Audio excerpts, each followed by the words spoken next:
call cannot be completed as dialed. Please check the number and dial it.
What it is, what it do! You already know who it is. It is the one, the only, the bear with the plan, ready for more absolute insanity to go down. JQilin here, back with some more Our Castle Walls. Hello, Mr. Zara. I see you are here in the chat. I am so excited to get back more into Our Castle Walls. And I'm sure everyone else who may be watching this, whether live or during the replay, are as well. And with that, I'm not going to waste any more time. Let's just jump back right into the insanity. I also got some more sound effects this time around, so hopefully I'll be able to showcase them during this trialing time. So if I remember last where we left off, yesterday was the Opps started to get out in full effect, and now we're gonna spend some time with our beloved girlfriend by the lake. Probably due to Yuri being so strong and supportive in my time of need. Oh, well, before I begin, let me change keyboards again. There we go. It's exactly what I needed after the day we both had. She just has this way of making things better. Oh, hello, Margot. Oh, good evening to you. Well, good evening and or afternoon to you. It's probably more so evening for you, yeah. Other than that, we both decided it would be best for both of us to clean up and get something to eat before we're supposed to meet up tonight. Yeah, I figured, because I think you live out in Michigan, so you're only like 2 hours behind me. After what feels like a while, we both made it to the park. It's nice and calm as it usually is around here. Trees lightly moving with the wind, and the sound of insects chirping in the distance. Just being around here again brings about excitement from previous visits here. But I can't find Yuri anywhere. Wasn't I supposed to meet her here? Oh, don't worry, she'll show up. She wasn't gonna miss this for the wild. Pulling my phone on my jacket and flipping it open shows it's 7:03 p.m. Hello, Fit. Well, I mean, I probably could have got here. Is that the harp? Is she playing the harp for him? Ah, now that's a sound I haven't heard in a while. The ever so familiar sounds of her harp make itself known by where the park meets the forest. This is just like when we first met here. With a comforting warm feeling washing over me, I can't help but make my way over to where my princess is. Oh, God, first fallen angel, and now our castle walls. Everyone just loves having their MC call Yuri a princess. Excitement continues to build as I traverse the nearly nostalgic path. I had to tell myself not to start running to her due to how I'm feeling. I wonder how long she'll play for anyways. Just like the last time this happened, my walking slows down a bit until I quietly approach our spot. There should be a trademark. There should be a trademark right next to our spot. This bitch lugged the whole ass harp to a park. What is she gonna do during that day on her back on a bench? What are the logistics of that? Well, actually, the harp is a lot smaller than you think it is.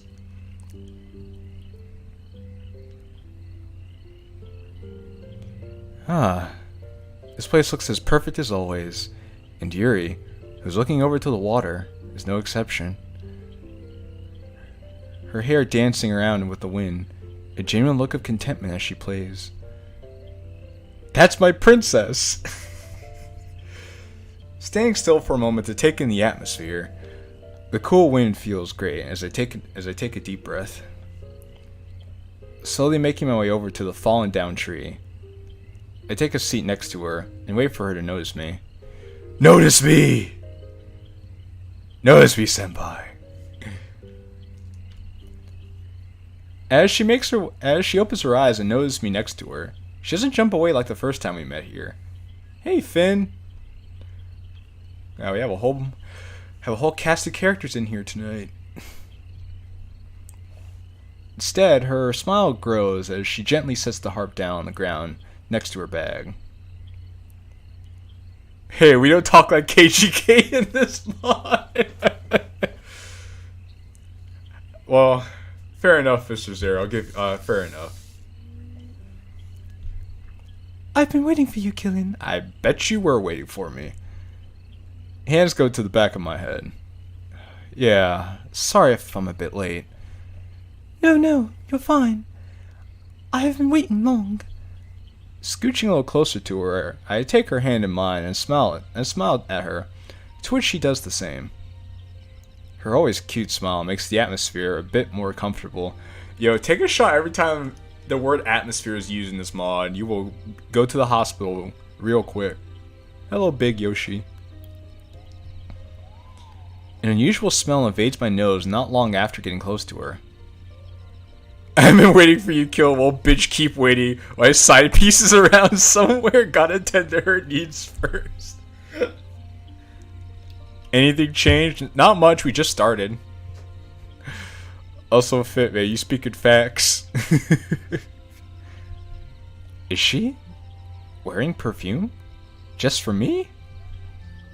Silently inhaling so she doesn't suspect anything. It almost smells like lilac flowers that my mom really liked. An unexpected tingling in my nose forces me to exhale and move an inch or so away from her, as I don't want to sneeze around her. Looking away from her and out into the open water, my mind starts wandering for a little bit as I don't say anything. And Mr. Zero, I'm still gonna say to this day, this looks more like a lake. This looks more like an ocean than it does a lake. His desk looks more like an ocean than a lake, but it's still a nice background. It feels really nice to just be quiet. Take a deep breath and take in the atmosphere around me. A woman wearing perfume? Impossible. Cannot be. Also, there's another atmosphere, so take another shot. Every time you say atmosphere. It could be a Great Lake. Oh, I see, like the Great Lakes around Michigan. Okay. The tranquil sounds of everything around us helps elicit a meditative state inside me. This state, however, is broken after a while, as Yuri squeezes my hand harder and speaks up. Hey, are you feeling any better? Does anything hurt? I don't know why, but I give my face a quick once-over, a one-handed pat-down, just to confirm I'm alright.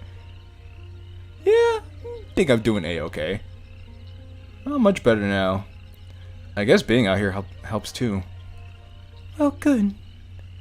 I'm also pretty happy that you thought of us. I'm also pretty happy that you thought of us coming here. I kind of needed that after today. A few butterflies playfully dance around her face as her smile stays as strong as always. I'll be honest though, I still feel a little bad that we didn't get to read at all today. Her grip on me tightens yet again. Like, she didn't loosen her grip at all. Her grip has just got tighter and tighter and tighter. Eventually she's gonna break our hand. Don't worry about it, dear. We can read when we get back to one of our places tonight. Yeah, one of our places. Shit. But your bag is right there. Couldn't we just read right now if we wanted? My nigga. Wait. My nigga. For real? For real? She wants to go back to a house, my G. Take her back to a house. Heck, just go to her house. I'm camping right now, so I have to leave later and I'll watch the replay. Oh, well, have fun camping. Thank you for stopping by. Interesting to see that you're still camping out in the woods and you're able to watch YouTube. Actually, that's not a bad idea. I should mention that. What if we were to read out here? I'm sad we couldn't read. Don't be. Reading books is for chumps. Sigma males need read women like an open book. Well, if Sigma Club was anything to go by, I would agree 110% fit. I mean, we don't have to right now, but you know. Yuri giggles at me over my word mishaps. I know what you mean. Maybe we will someday.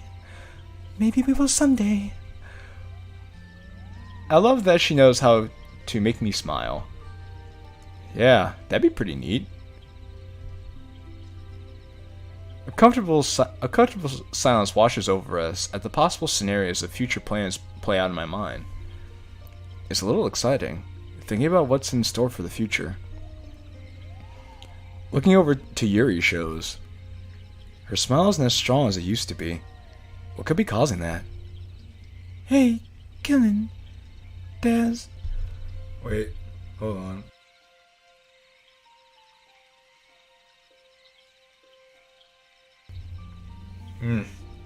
Sorry about that. Hey, Killen. There's something I've been meaning to ask you. Oh? What's going on? Well, it's just... a few days ago, when you had to deal with Jason, what was going through your mind as everything happened? All I saw was red. I just saw someone had to die. That's pretty much all I happened. Saw red, said, "Negro, you finna die," and then everything just went from there. It was basically just pure instinct. I didn't expect you to be the kind of person to resort to such actions. Really, Yuri Really, Miss MMA fighter over here, lightweight champion of the world. Shit. Well, I guess I better be honest with her. Yeah, about that. I'm sorry if I scared you at all that day. What was running through my mind, though. I take a moment to think back on the events of that day, stare at the grass below me, and also to get some more fresh air. Well, I could have gone and got the principal, but that probably would have taken too long. Lord only knows what he would have to say about everything. Something about what I did just felt right. Usually I don't like that kind of stuff. It scares me when I see people fight like that. But like I just said, it felt like the right thing to do. Alright, bye Big. Be good. You were in danger, so I had to save you at all costs, like a true white knight. Her blush increases, but mine doesn't. I still have this serious feeling taking over me. Besides, I don't want to imagine what kind of mess we would have gotten ourselves into had the principal started questioning about. That's when I slowly break my hand away from hers. About what? Your cuts. Taking my now free hand, I gently wrap my hand around her upper left arm. About this. Oh. All words evade us for a short while, as flashbacks from that day continue to run through my mind. I'll never wanna feel like I did that day. Take me to the place I love. Take me all the way. Yuri, how's your arm feeling, by the way? I think the tranquil feeling from earlier is slowly going away, as she looks a little more concerned. Without a word, she grabs the left sleeve of her sweater and pulls it up. Taking a look at her arm for a second time doesn't bring the initial shock from a few days ago. Panic strikes for an instant, however, as the sight of her bandages removed. Put two and two together at the thought that she will need new ones. I see. It's starting to look a little better. Would you like for me to put new band-aids on them when we get back to your place? Her eyes light up for a bit, but she doesn't immediately respond. After a while, a small smile manages to break through. I would really like that. Good. That's when I take off my jacket and lay it on the grass beside me to reveal my only t-shirt and exposed arms. It's not too cold out, so I don't mind. The breeze feels kind of nice. With her arm still exposed, my hand carefully takes hers again. This feels a little crazy, both our arms sharing the warmth between us. I'm sure my face is as red as hers, but these butterflies don't last for long, as something important comes to mind. I really wish I could help more. Hey, you've been a big help so far. Just always be there for me. Just always being there for me. Letting me come over last night when I needed it most. No, I mean, I wish I knew what kind of force draws you to do this. I can't explain it. Some days I'll be just fine, and these weird urges to do just that don't show up. Other days they show up out of nowhere, even when nothing wrong has happened. Or when you get a little too excited, a little too cuckoo for Cocoa Puffs. There are times I'm able to fight them off with my willpower alone. But sometimes, when life feels like too much, the pain it brings calms my mind down somehow.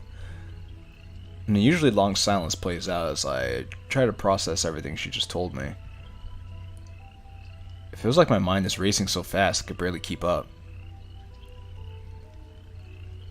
Yeah, I remember you making that joke. That's why I had to bring it up again, because it worked so well. I was like, yeah, you're a little cuckoo for Cocoa Puffs, Yuri. Oh no. The same image of a tearful Yuri with a knife in her to her arm from a few days ago creeps to my mind, which keeps me in place.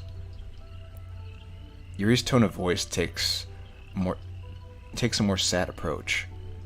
Qilin, why didn't you leave me when you found out about this?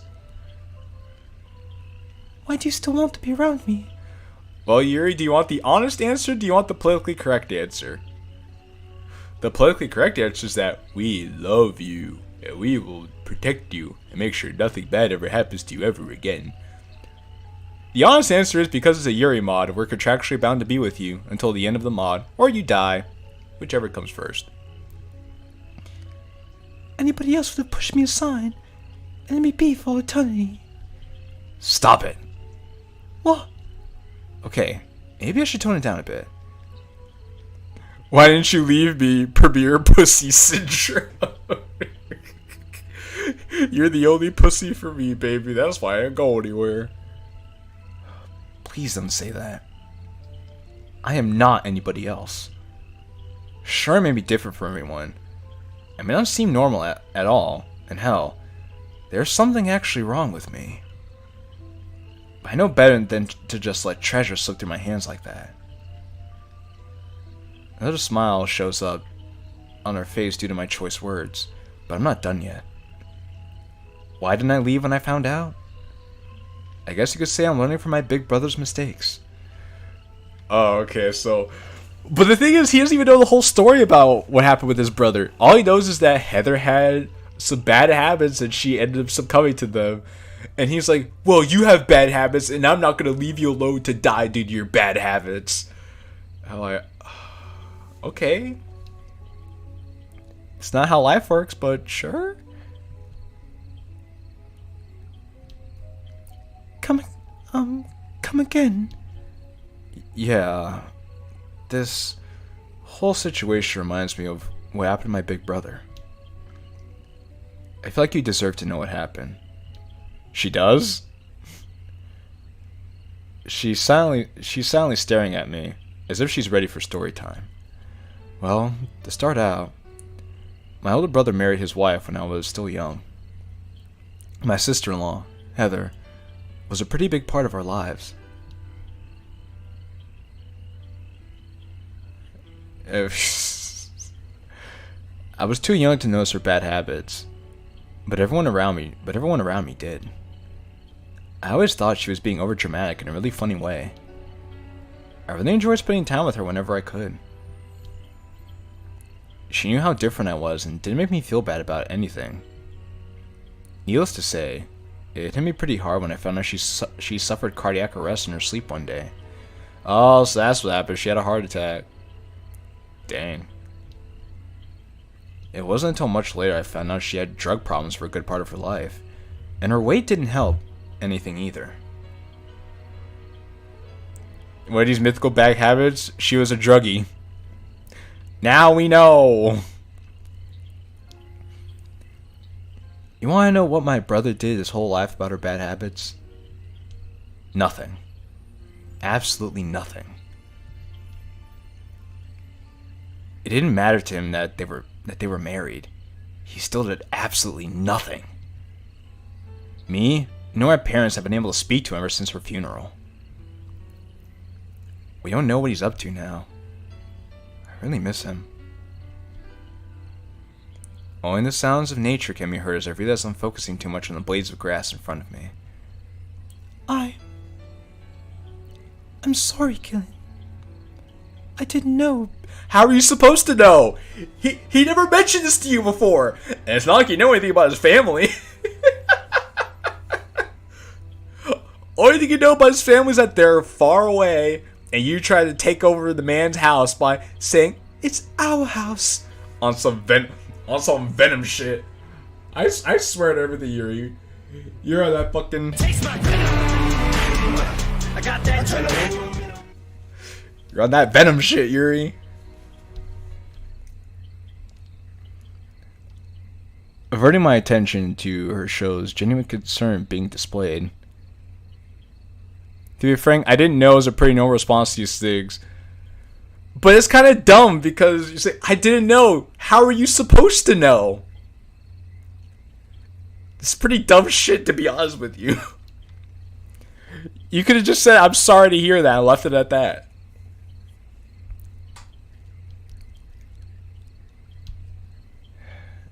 Makes me kind of sad for whatever reason. Yuri. Don't you know what it's like when someone very important to you isn't a part of your life anymore? Someone who meant the whole world plus some? Especially when they promise that they never leave us. And Yuri's like, where are you going with this? I don't ever want to feel that way again. That's why I chose not to leave you. I promised you I'd help you out with whatever happens in life, and that I'd never say goodbye to you. Not only that, but I don't like seeing you hurt in any way. I just... That's why I close my eyes, bring my head down her shoulder, waiting for the inevitable rush of emotions to hit me for what seems like the billionth time today. Her running her fingers through my hair helps calm me down and focus on getting a grip on my feelings. Her voice is almost as quiet as a whisper. You care about me that much, Qilin. Thank you for not leaving me over this. You have no idea how much this means to me. Oh well, isn't this very sweet? With the angelic choir coming into the background. The whole world plus some? Oh, you.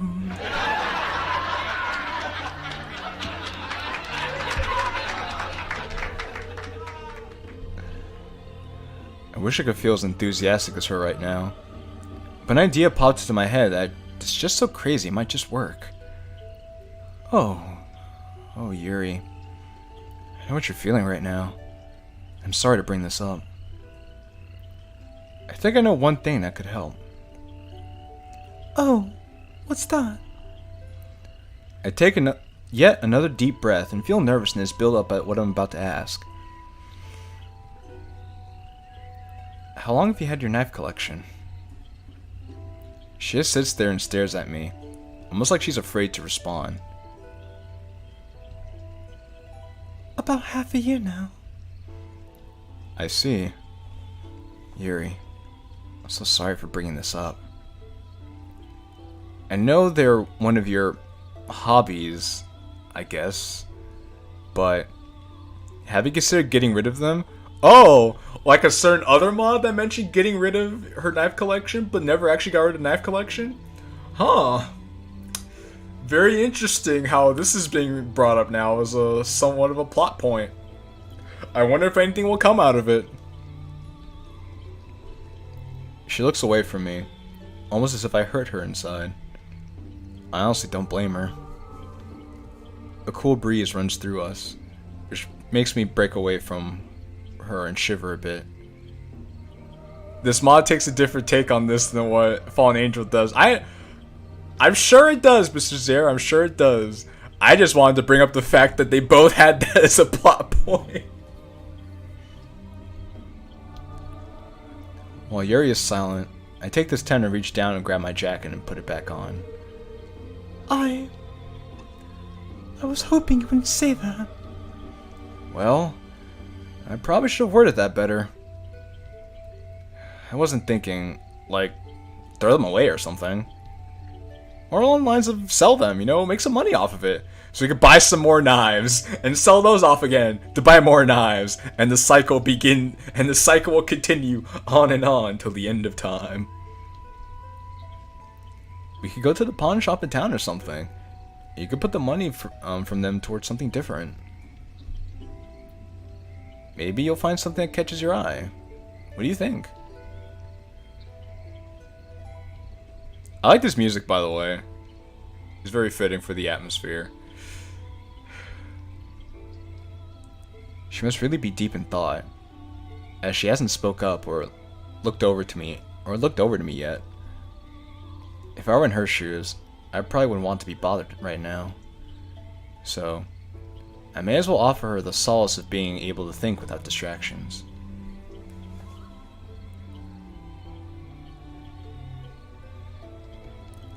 Qilin.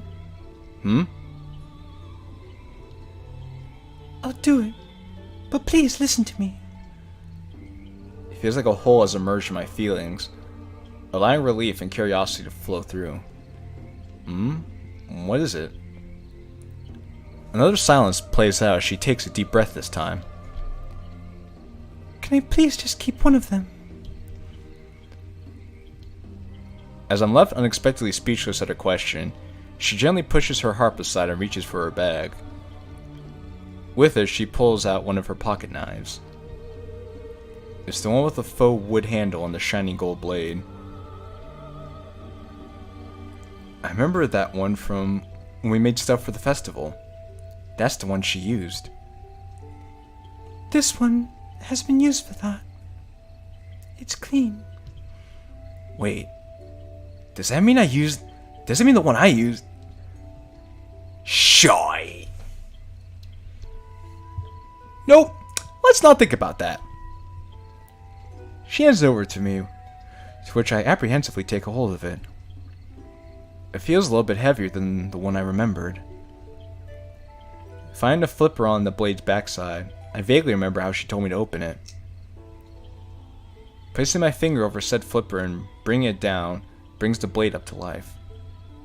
There's some weird deja vu moment going on. I can't help but become lost in my own reflection as my mind wanders. Well, here, let me immerse myself real quick. Here we go. Now I'm immersed. This lasts for a few seconds before Yuri breaks the silence. Whoop. Please. Do you trust me? I don't know, Yuri. I mean, you've been there for us at a time of need. You fucked some people up for us, but trust. I'm gonna need to really think about that one, Yuri. Looking away from myself and over to her shows an almost pleading look from her. This feeling of wanting to be trusted with something important like this. I know what that feels like. I know how bad it feels when that trust gets rejected. Thanks, Mom and Dad. Fuck you guys too. Like, fuck you guys. She did say she didn't want to do this anymore. So at least she's making an effort at this. Not only that, but she knows other uses for knives. I've got a good feeling about this. Stay positive, guys. I got a good feeling. Heck, I even wrote, I've got that much faith in you, to her.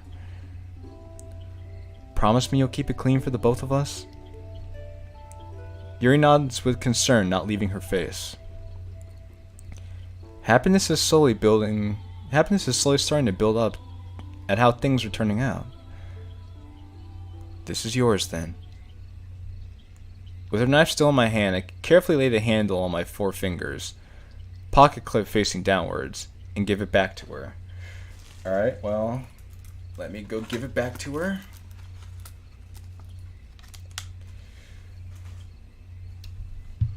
Upon retrieval, she places her thumb inside the knife handle, brings the blade down, and puts it back in her bag, all within a few seconds. A small smile breaks through to her. How about this? I've got nothing going on tomorrow. Why don't the both of us go into town tomorrow and go to the pawn shop? We can make a whole day out of it. Friend, I think I would like that. I have to go to the grocery store sometime soon. I smirk at what I'm about to say next. So it's a date then. I wouldn't exactly consider that a date. What are you talking about, not a date? We get to do big adult stuff. Or big adult things, rather. We get to spend time with each other. I'll push the car around for you, bug you about everything I find, and say, "Is that okay, Ma?" Shy! Oh, shit! This really is the Mommy Yuri mod. Oh my days, bro. Shy! It's like, I'll push the car around for you, bug you about everything I find, and say, "Is this okay, Mom?" I managed to stop talking before embarrassing myself in front of her. and she's like, Were you about to call me mommy? I actually wouldn't be opposed to that. In fact, you can call me mommy as much as you like. there's an awkward silence between the both of us now. That was the Nintendo Capri Sun reference where he said, "Is it okay, mommy?" Oh, good. Okay, good to know that. That's a name I'm familiar with, but I haven't seen any of Nintendo Capri Sun videos in a long time. At least the insects making sounds aren't affected by it.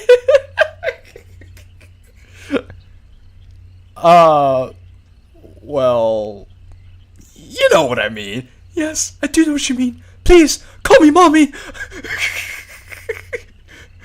Her weird intense stare goes away for a little bit. It turns into a smile. I can't help but feel really happy that not only are things working out, but we get to spend the whole day tomorrow. We get to spend the whole day tomorrow together. There should be a together.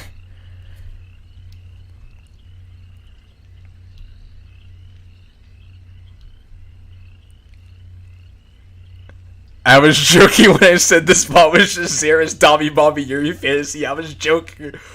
Well, joke's on you, Fit. Mr. Zara's into that shit. Look who gets the last laugh. You know what? Why not? Like the Pokemon. I never did thank you properly for having to put up with me today. Can't believe I'm actually going to do this.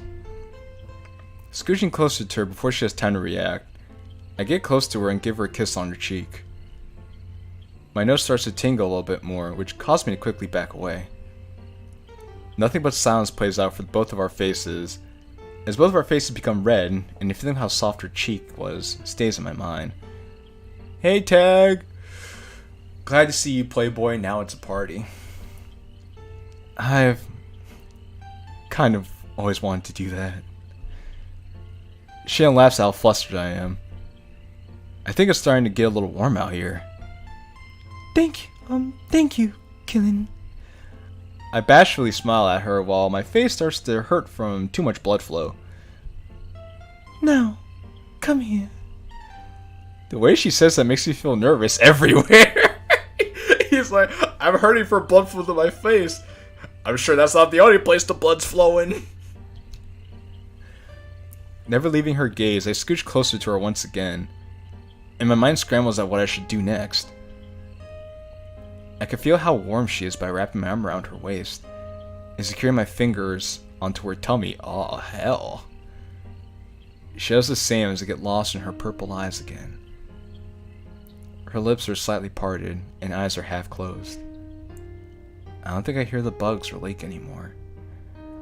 I really like how the ambient noise faded out as soon as this line came up. That's great attention to detail, Mr. Zero.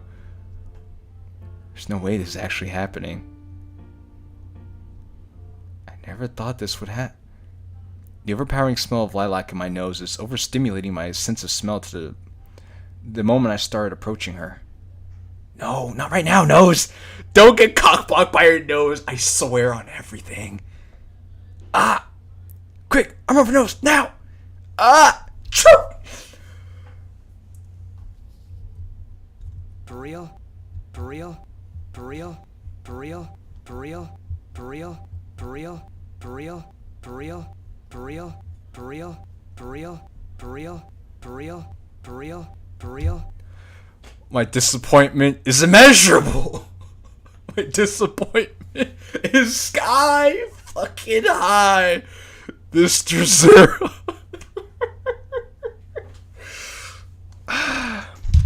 The force of my body said to be backwards as a result of sneezing makes me lose my balance on the tree. Panic overrides. I can't signal my arm to release my grip from Yuri. Oh, and she falls on top of him. What? Oh. Here we are now, lying on the grass, trying to make sense of what just happened. My arm that is around her hurts a bit, but she's more important right now. Hey, You alright? I'm alright. I'm alright, darling. Good. I hope it didn't hurt your arm at all. What about you? I'll be fine. I'm okay. Good. Now, where were we? She doesn't have to try to be beautiful with her eyes half closed and parted lips. Inching closer to her, both fully embrace each other. Our noses and foreheads meet. My heartbeat goes crazy and it's hard to breathe right. This somehow feels better than every time we were like this on our couch. Her rich violet eyes draw me in, just like what happened this morning. Uh-oh. We now lose control of the text box. Hold on, before I do this, let me drink some water.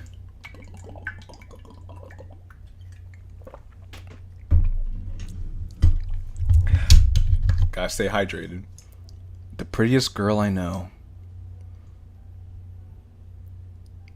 Her lack of makeup. Her perfect hair from this morning. Her soft body pressed against mine.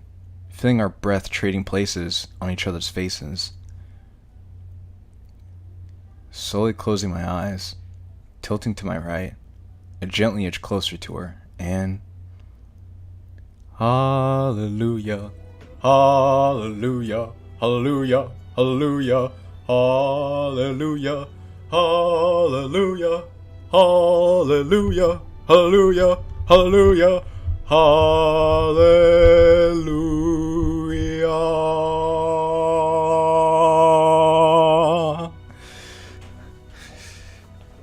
All sense of time is gone. Finally.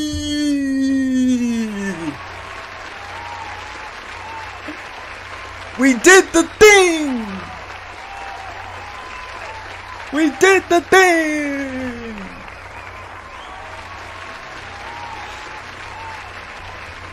Ah, God bless. I'd say this CG is Black Rabbit's finest work. Didn't he take off his jacket? No, he put it back on. He put it back on because he said he was shivering. I paid attention to the story. But you know what? This is a very nice CG. And I like the little dust particles floating over them. That's a nice touch. Also the music too, just swelling to really encapsulate this moment. Very nice. Everything about this moment feels amazing. I'm sure it does, my G. How gentle her lips are against mine. The warmth shared between our bodies. Our grip on each other. It's absolutely hypnotic. Feels like bells are being rung in our castle we built. As we silently pull away from each other, my smile she may have felt remains.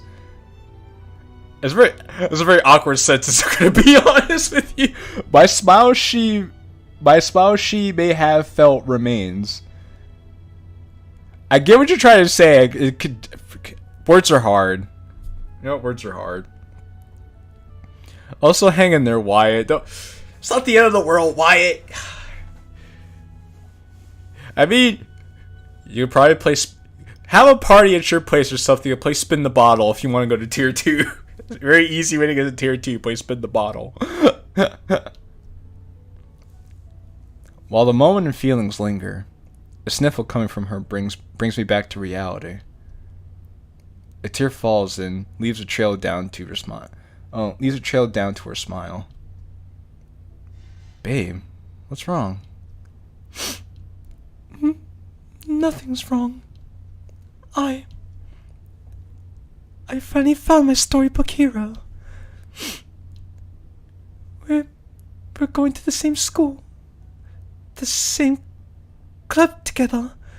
We hang out and have interesting conversations with each other. Someone who stays with me through it all and puts up with me in my worst. I finally found you. I'm in a big somewhere out there. I didn't know I could feel more warm than I already do. Yuri's just bigging him up right now. Yuri's bigging him up right now. Telling you you're everything I wanted you to be. You're the best thing in the world for me. You have a 40-inch penis. I just love you so much. I'm like, hey, it's all good, man. That would be a dream. My house isn't made for any guests at my age. It's not messy per se, but stuff is out of place or probably too small. You just kiss like a Yoshi, not realizing that there is such thing as too much time. Oh, fit like that one Bruce Timm image you showed me a while ago.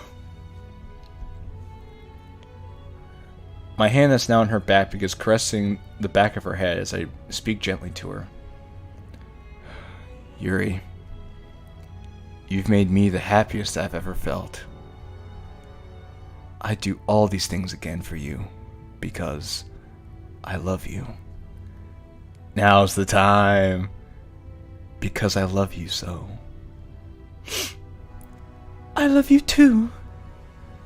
More than words can say. A more than comfortable silence plays out as we keep each other warm from the cool weather. Not cool! Not cool.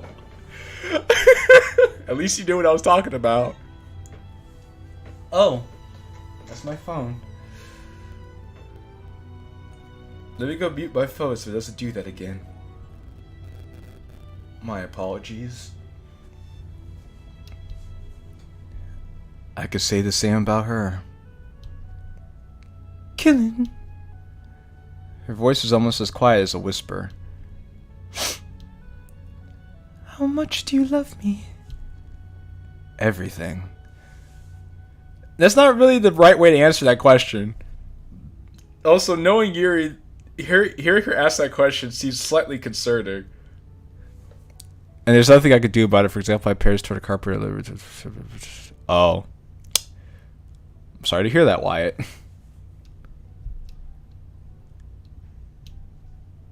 I love everything about you. Inside and out. Big and small. I never thought in my life I'd meet someone like you. Another comfortable silence plays out as she gets a grip on her happy tears. Qilin. There's something I've read in a book once that I've always wanted to do. Oh, shit. What would that be, Yuri? Oh? As she moves her arm from me and gets up from the ground, she brushes herself off and extends her hand down to me.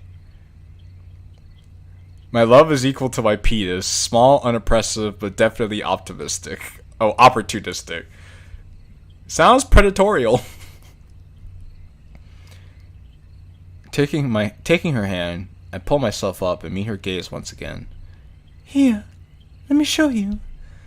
With her smile never leave, we both take a seat on our spot, TM, and she reaches down for her bag.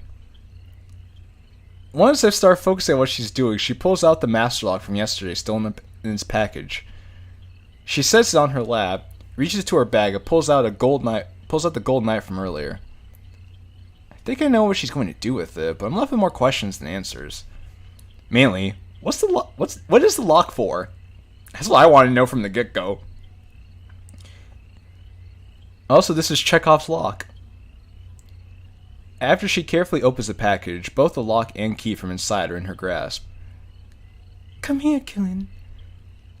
With my smile matching hers, I scooch over until I'm nice and comfy around her. Haven't you heard about this tradition? Can't say I have. Fred hasn't either. No, not really. That's okay. I'll show you how this works. She opens the knife up and brings the lock in her other hand. Bringing the tip of the knife to the padlock body, she begins carefully engraving something on it. After some time, she removes the knife and blows away any particles on the body. Now it's your turn. Taking the knife and padlock from her and inspecting it, it looks like she wrote her name on there. Now it's your turn, meaning she probably wants me to do the same. Looking for an open spot on the padlock body, I carefully do the same as I carefully do the same as she did. I have the package that has the key, and she has the lock. If you catch my drift. So, Fit, you're about to take that key and stick it in the ignition. This took quite a while, but that's because I was extra careful about this. There. Done. As I try to hand the padlock and knife, as I try to hand the padlock and knife back to her, she takes the knife out of my hand and replaces it with the key. Open it up for us. Still left with plenty of questions in mind, I do as she says. Putting in the key and turning it clockwise, the shackle bolts upwards after unlocking. I instinctively wrap my finger around it and pull it and turn it around. Okay. What now? Let me see everything.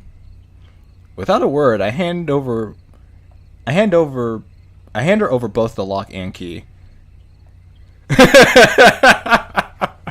Hey Wyatt, I see you, big dog. You pick it up what I'm putting down. Once they're in her grasp, she takes the key and throws it as hard as she can into the lake. Oh! Yeet!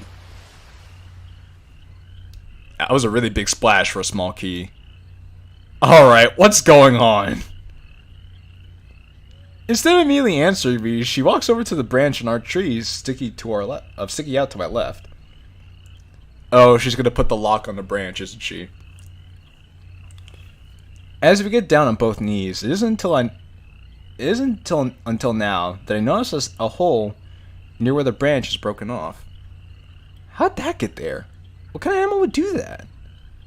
She takes the lock shackle, places it around the dugout hole, and turns the body until it's aligned just right. Qilin, most people do this on the handrails of bridges, but right here works even better.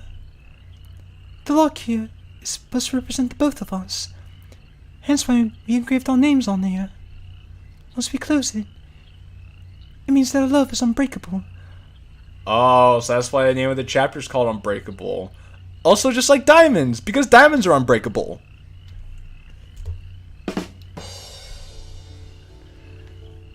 After staring at her for some time, the gears in my head spin as everything makes sense. Look at how clever this girl is. Ah, clever girl. Clever girl.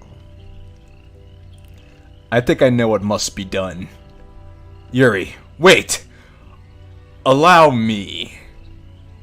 As she stops at what she's doing, I take the opportunity to get up from the tree and sit next to her on my knees. Wrapping my right arm around her back, I gingerly place my left hand on top of hers that's on the lock so my fingers rest on top of hers. On 3. Okay? She nods as my heart beat and overall nervousness goes up.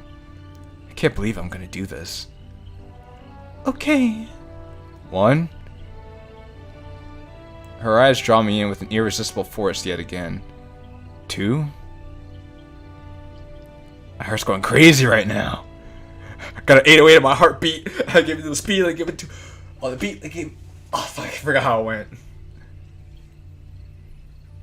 Without warning, but keeping my grip on the lock, I lose control of myself and press my lips against hers once again. I feel returned the favor as she grips my back harder. Oh, shit. So they locked... Oh, so they lock their love with a lip lock and an actual lock. Dang. That's... Wow. I like that. 3. And there's a lock on the tree. 8 p.m. Oh, hey! It's the Opps! The Opps have returned! The Opps are back! Let's go! This is probably one of the worst school days I've had this year so far. All I wanted was to read with her, but he just acted like a baby and ruined everything. But he just had to act like a baby and ruin everything. Dad was nice enough to let me walk to the park tonight. He saw how upset I was when I got home and brought up the idea of taking some time for myself. He's been thinking a lot more clearly ever since he started attending his AA meetings, which makes me happy. Finding a bench close by, my body begins to unwind, and I feel much more relaxed after a while. I don't mind the cool air tonight. I kind of need it after today. It's a loud ass owl. Gee, bro, that's a loud ass owl. What is this? It says it's live. Okay. Cause when I heard something back there. Wait. Wait, you see the both of them off in the distance? What is that? What the? What are they doing here? Boil my blood till it's a phantom. Even though we have the tendrils to battle, I'll crusade after our stardust love, for it's unbreakable like diamonds, surrounded by wind, precious like golden bricks.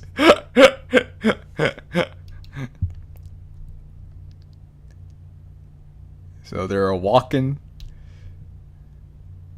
I'd rather not be seen by them.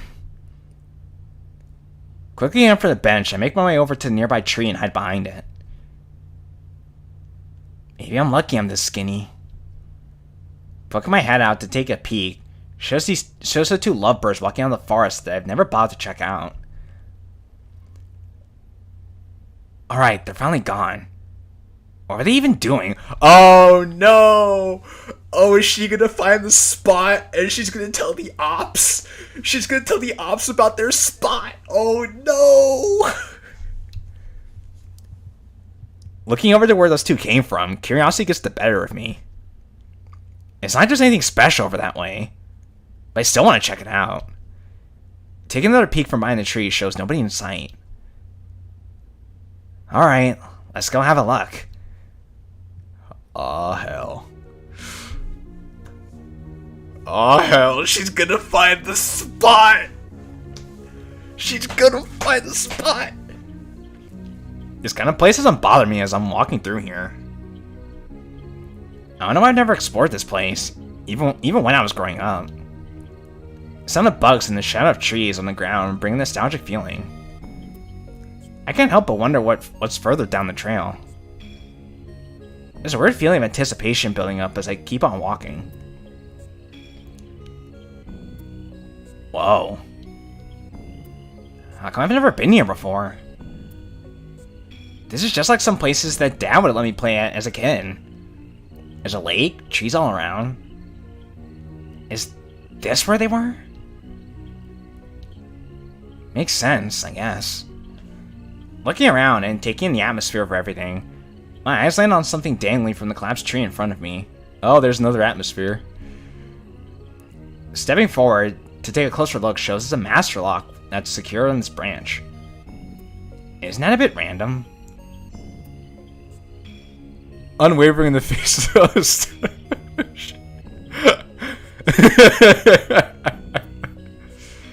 I see you fit.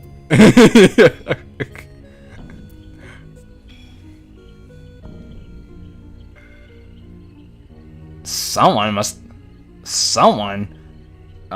must have brought it all the way out here. Huh, I wonder who could have brought the master lock out here. Could it be the two people you just saw walking out of this very place that you walked into? Getting up close and grabbing it, I squint my eyes to take a closer look. Yuri and Killen. I guess they're serious about this. That's gross. You're gross, Natsuki. Working with the Opps. Working with the Opps and shit.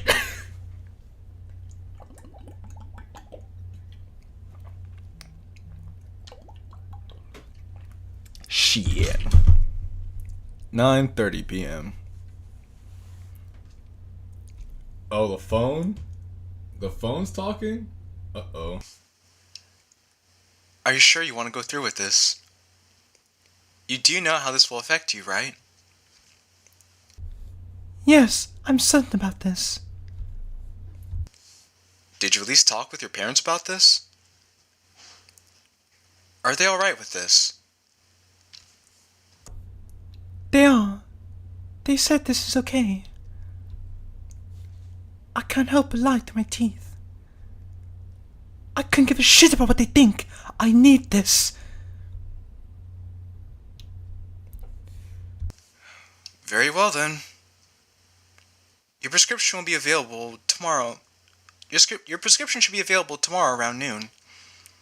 Bring your health insurance card, and you only have to pay. You only have a $3 copay to pay. Right. See you tomorrow. Uh-oh, Yuri's on them perks. Yuri on them perks.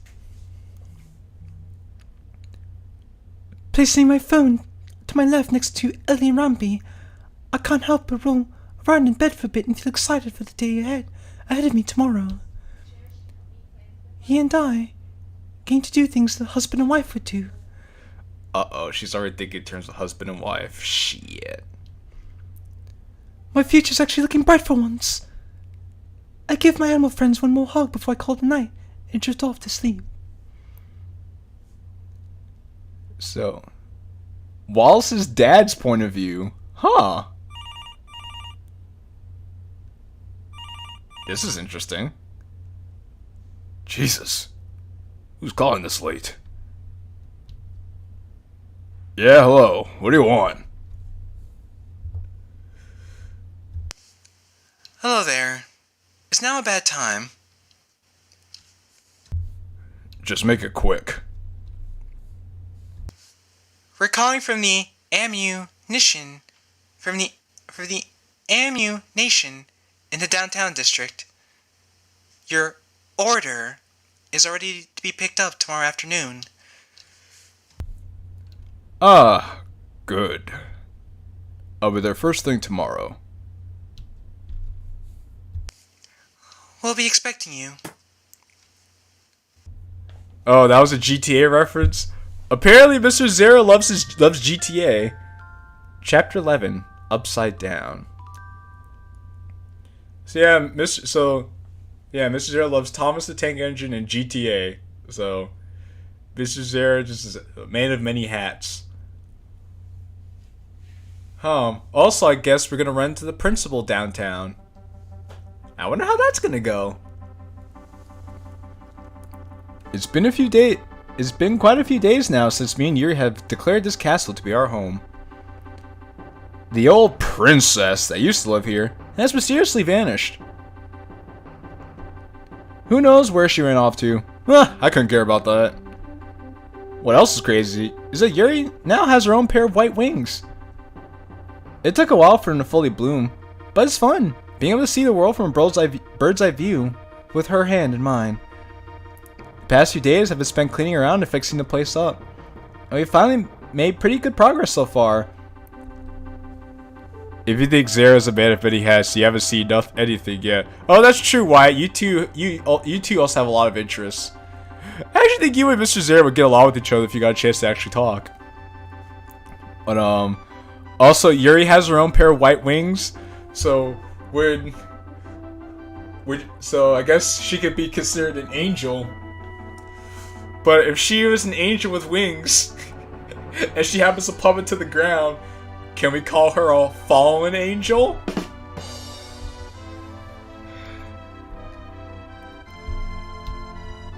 I know I'm not funny, but humor me.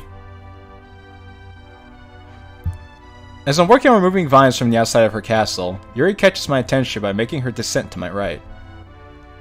she literally just descends from the screen. I love it. Hey, darling. Would you like to take a break for a while? The hot sun breaking down on me helps influence my decision making. Yeah, sure. Did you have something in mind? Well, I was thinking. What do you think about the two of us having our own pet? Yo, if one of my friends saw Yuri with wings here, he'd be so surprised. He and some others add wings to characters like the Dokis all the time. Oh, is that right? Makes them all angels. Pretty cute. Oh? An animal for us to take care of? That doesn't sound too bad. Are they gonna get a cat? She smiles warmly at me and proceeds to walk up to take both my hands in hers. Great! It would be nice to have another friend around here. Another friend? Her wings then spread into full bloom, each individual feather brought to full detail in the sunlight. A gust of wind is sent my way as she flaps them once. Come on, let's get going. There's none I know where one of my friends lives. Oh! She's gonna go get Ellie! I think you like her. As both her hands return to her sides, her wings kick up a storm, and before I know it, she sends herself upwards into the sky. Whee! Hey, wait for me, silly! Boom! As my wings extend, I do the same thing until I'm ascending into the sky, trying to catch up to the beautiful girl that's not too far ahead of me. And then suddenly Monica shows up!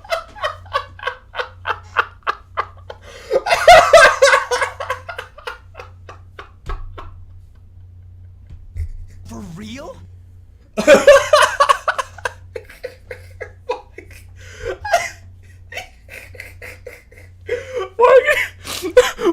Monica just shows up out of nowhere. She's like, okay, everyone. I'm like, ah!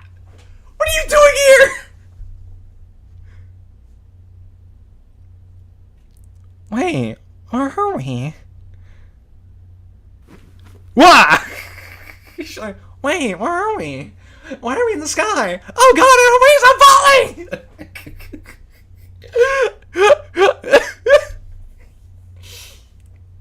Ugh! What on earth was that about? What time is it? Looking over to my clock shows it's around 11-ish. Keeping that in mind, I yawn and stretch while my mind races. Fred is also confused. He's doubly confused. Oh yeah! Me and Yuri going into town today. Before I take Yuri to town tonight. With the excitement of our adventure later on today in mind, I hop out of bed and prepare for whatever today has in store.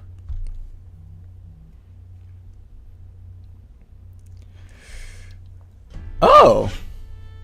This is nice.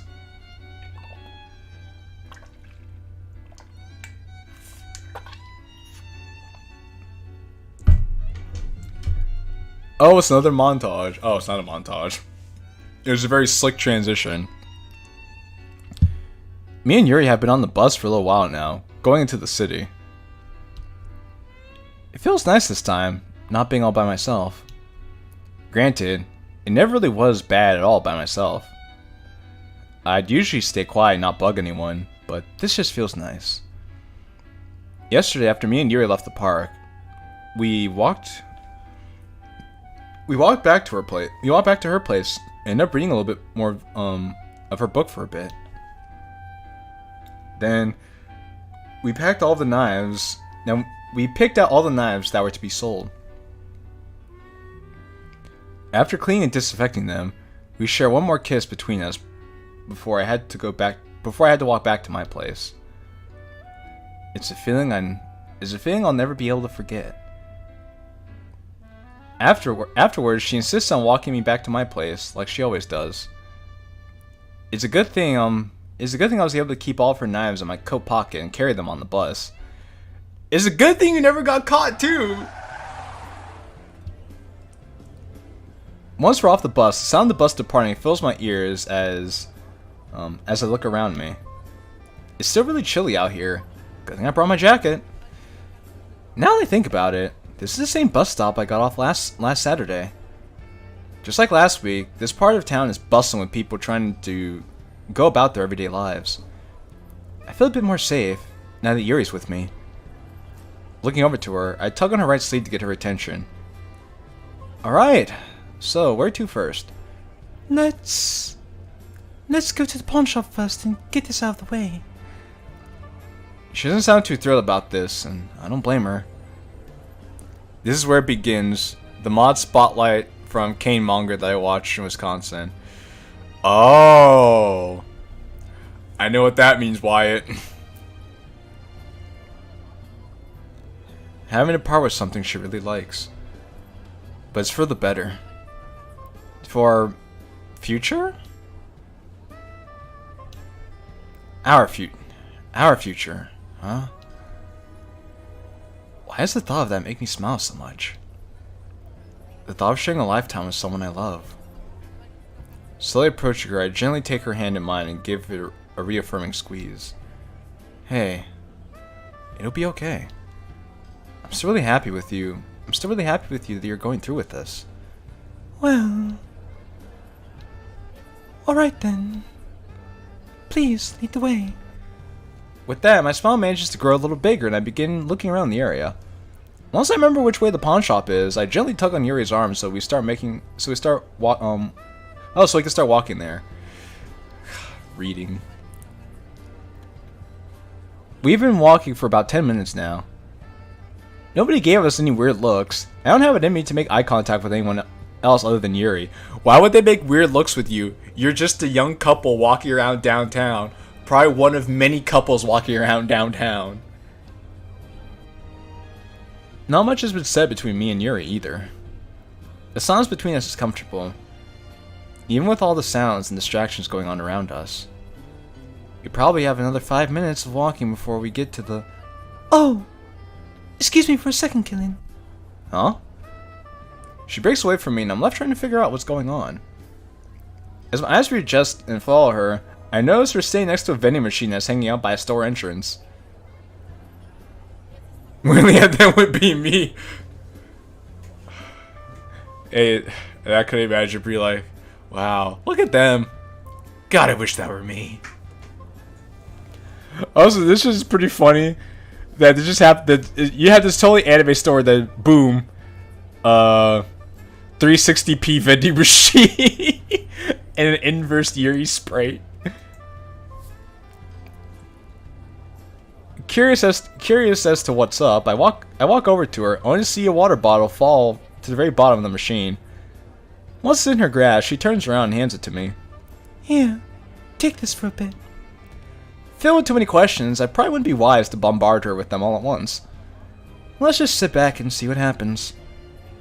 Once I suddenly take it from her, I immediately feel how cold to the touch it is, as my right fingers are now wet. She reaches into her bag and pulls out what looks like an orange pharmacy bottle. She opens it and a single pill falls into her hand. Once the bottle's back in her bag, she takes her water from me, thanks me, and downs the pill in no time. Okay, now I'm curious. Maybe she has a headache or something. Hey, what's the matter? Got a headache? And she's like, oh, the pills, that's right.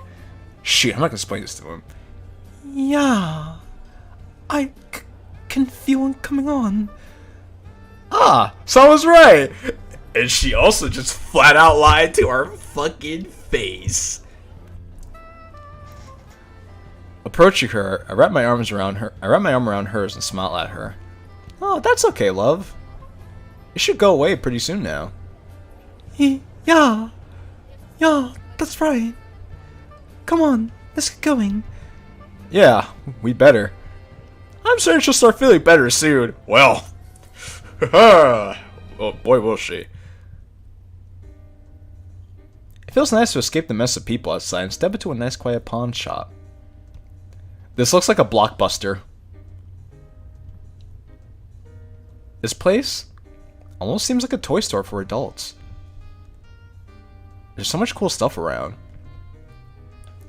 As I'm scanning the entire area, thinking of what I want to check out first, my sight lands on Yuri, who doesn't look as excited as I am.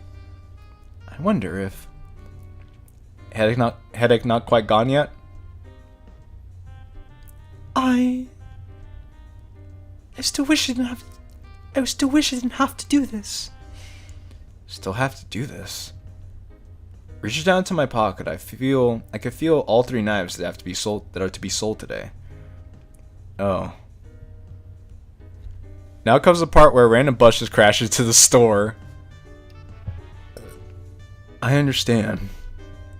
If she really doesn't want to do this that badly, then how about, hey, why don't I take care of this for you? Come again. Yeah, I'll handle everything for you. Why don't you look around and check out everything? Why don't you look around and check out everything around here? I'll let you know what happens with this. All right? Alright. I think I would like that. Thank you, love. I give her a wink with for no explainable reason, then hug her from the side without any warning. No problem. As I take my head off her shoulder, she turns around and walks to a different part of the store. Everything about that just felt right. Making my way towards the front counter of the store, instead of looking around, my ears managed to pick up the hum of an old CRT TV being played. Oh, imagine all the melee that could be played on that thing. Hey, yo! I didn't know Datsuki was the owner of the pawn shop. Reaching around the front counter shows a much older man behind the stand. He's probably the owner or something. Oh my god, a human in the background. I noticed the human in the background too, was just there. I just didn't say anything.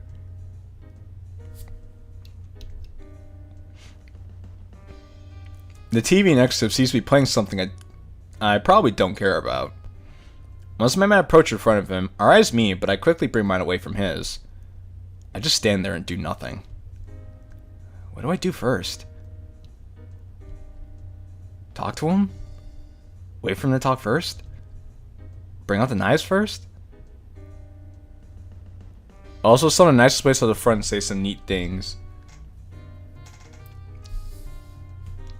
Oh, the bird, 6 Cabero, Navy, Dat 666.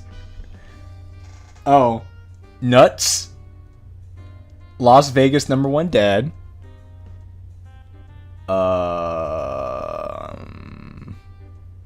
Oh, damage 180. That's a lot of damage. Oh, and then we have 314 MBA. Wait, don't do that. That could look bad. And as I noticed, we still haven't said anything to each other as his expression changes. He's like, hey, hurry it up. I ain't got all day. Hey, kid, you lost or something? No. Both his eyes seem to open up as I shift to his right a little bit. Hey, the pretty one that's over there. She brought you here? Wait a minute. Is he talking about? Yeah. Is she your mom or something? Oh shit! Oh shit! Look at Randy Orton slithering. Watch out, watch out, watch out, watch out! Here's the cover. Imagine going out somewhere with your girlfriend and someone's like, hey kid, is that your mom over there? Did she bring you here? And he's like, I'm 2 inches shorter than her. Do I really look that much younger?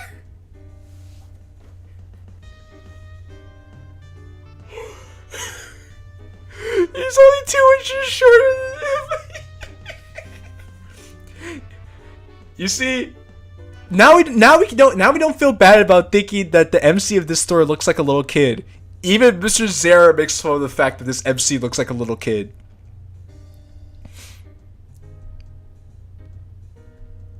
The frick is up with this guy? Me and Yuri are around the same age. The worst thing is, people sometimes think my mom is my sister in some stores. Does your mom look that young? In that case, that's pretty impressive.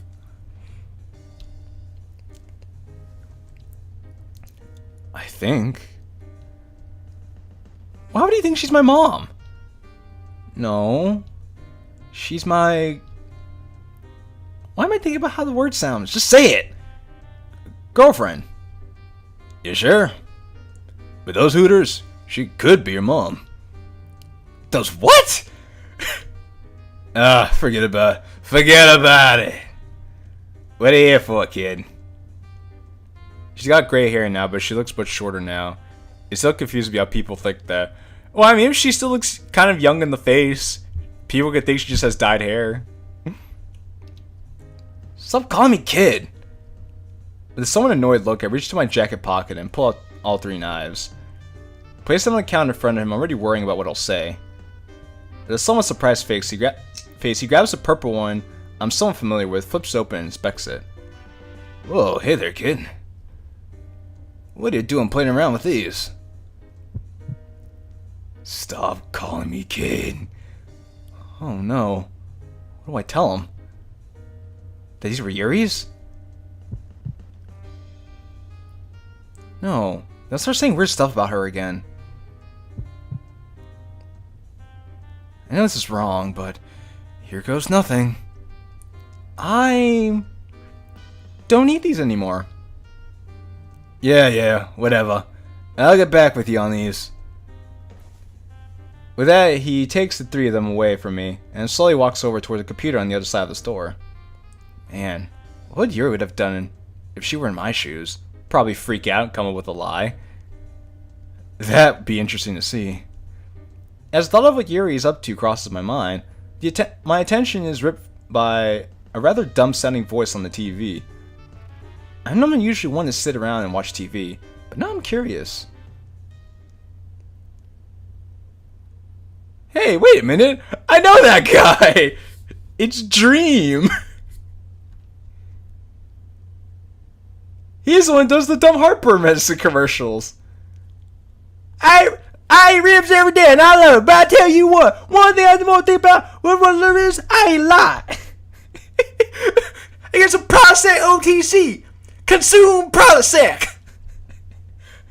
Eat Prilosec. Wait, what? Consume Prilosec.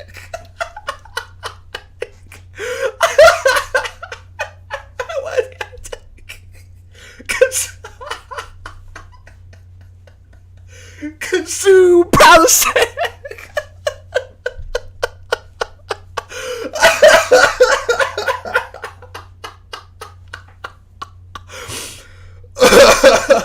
No, Mrs. Zara, you sick son of a bitch.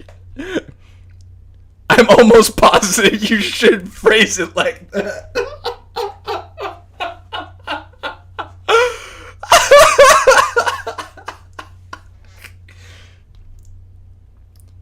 If you go to football sports game and run out of chips, eat Prilosec. It'll bring you joy. You know what? That was a brilliant thought. I haven't had one of those once. I get loads of calories and they'll give you heartburn like crazy.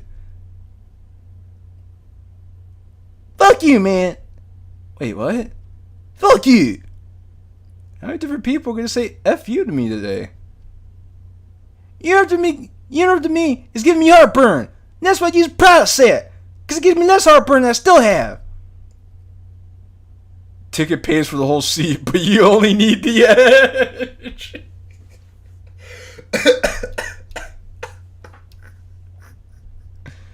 Huh. This is very sad. They're always messing up my commercial. Who's the one that's worth 145 million again? Is Larry the Cable Guy worth 145 million? Wow. The more you know. You're always stealing my jokes. I'm a joke genius. You're stealing all my jokes. Well, you see, I'm not stealing the jokes. Because I come up with the joke when I'm 28. And I'm 100. You see? With the jello pudding. Man, TV sucks nowadays. Hey, good. Look over to my right. I see the man walking backwards. Walking back towards me, still with a serious face. I'm gonna figure out how much these are worth. I think you'd like to see. I think you would like what you'll see. A bit of excitement building up in me. He opens up the cash register in front of me, pulls out 2 $100 bills, and hands them to me. As I take them from him, I do a double take to make sure I'm seeing them right. No way. You're kidding, right? Nah. I don't know where he got them from, but they go for a pretty penny online. Huh. Now I kind of wonder where Yuri got them from.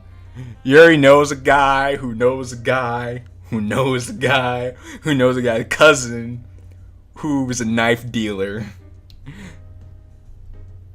Once I confirm how much is in front of me, I stuffed the money away in my back left pocket. Anyway, don't spend it all in one place. Maybe a Gucci little girlfriend should hold on to it for you. Well, I mean, those were hers in the first place. Yeah, I probably should. Thanks again, mister. Right. Now stay safe, kid. Yeah. Right. Try ignoring the fact that he called me kid about as many times as I have fingers on hand. I walk away from him to a different part of the store. Man, I wonder how much of that Yuri heard. Oh! It's the clothing store from Fallen Angel! After a bit, I managed to find Yuri on the opposite side of the store. She's standing in front of a clothes rack with some rather expensive looking clothes on them. I don't expect her to be looking at clothes, but it's just what women do.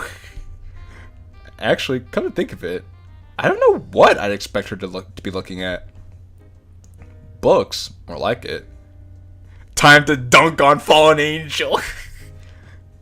Approaching her, I tap on her shoulder. Hey, all done. Oh, hey, love. She pulls some clothes off a rack and presents them to me. How would this look on me? In front of me is a dark blue t-shirt followed by a rose-colored, almost raspberry-colored cardigan. His color is closely resembles what she's wearing right now.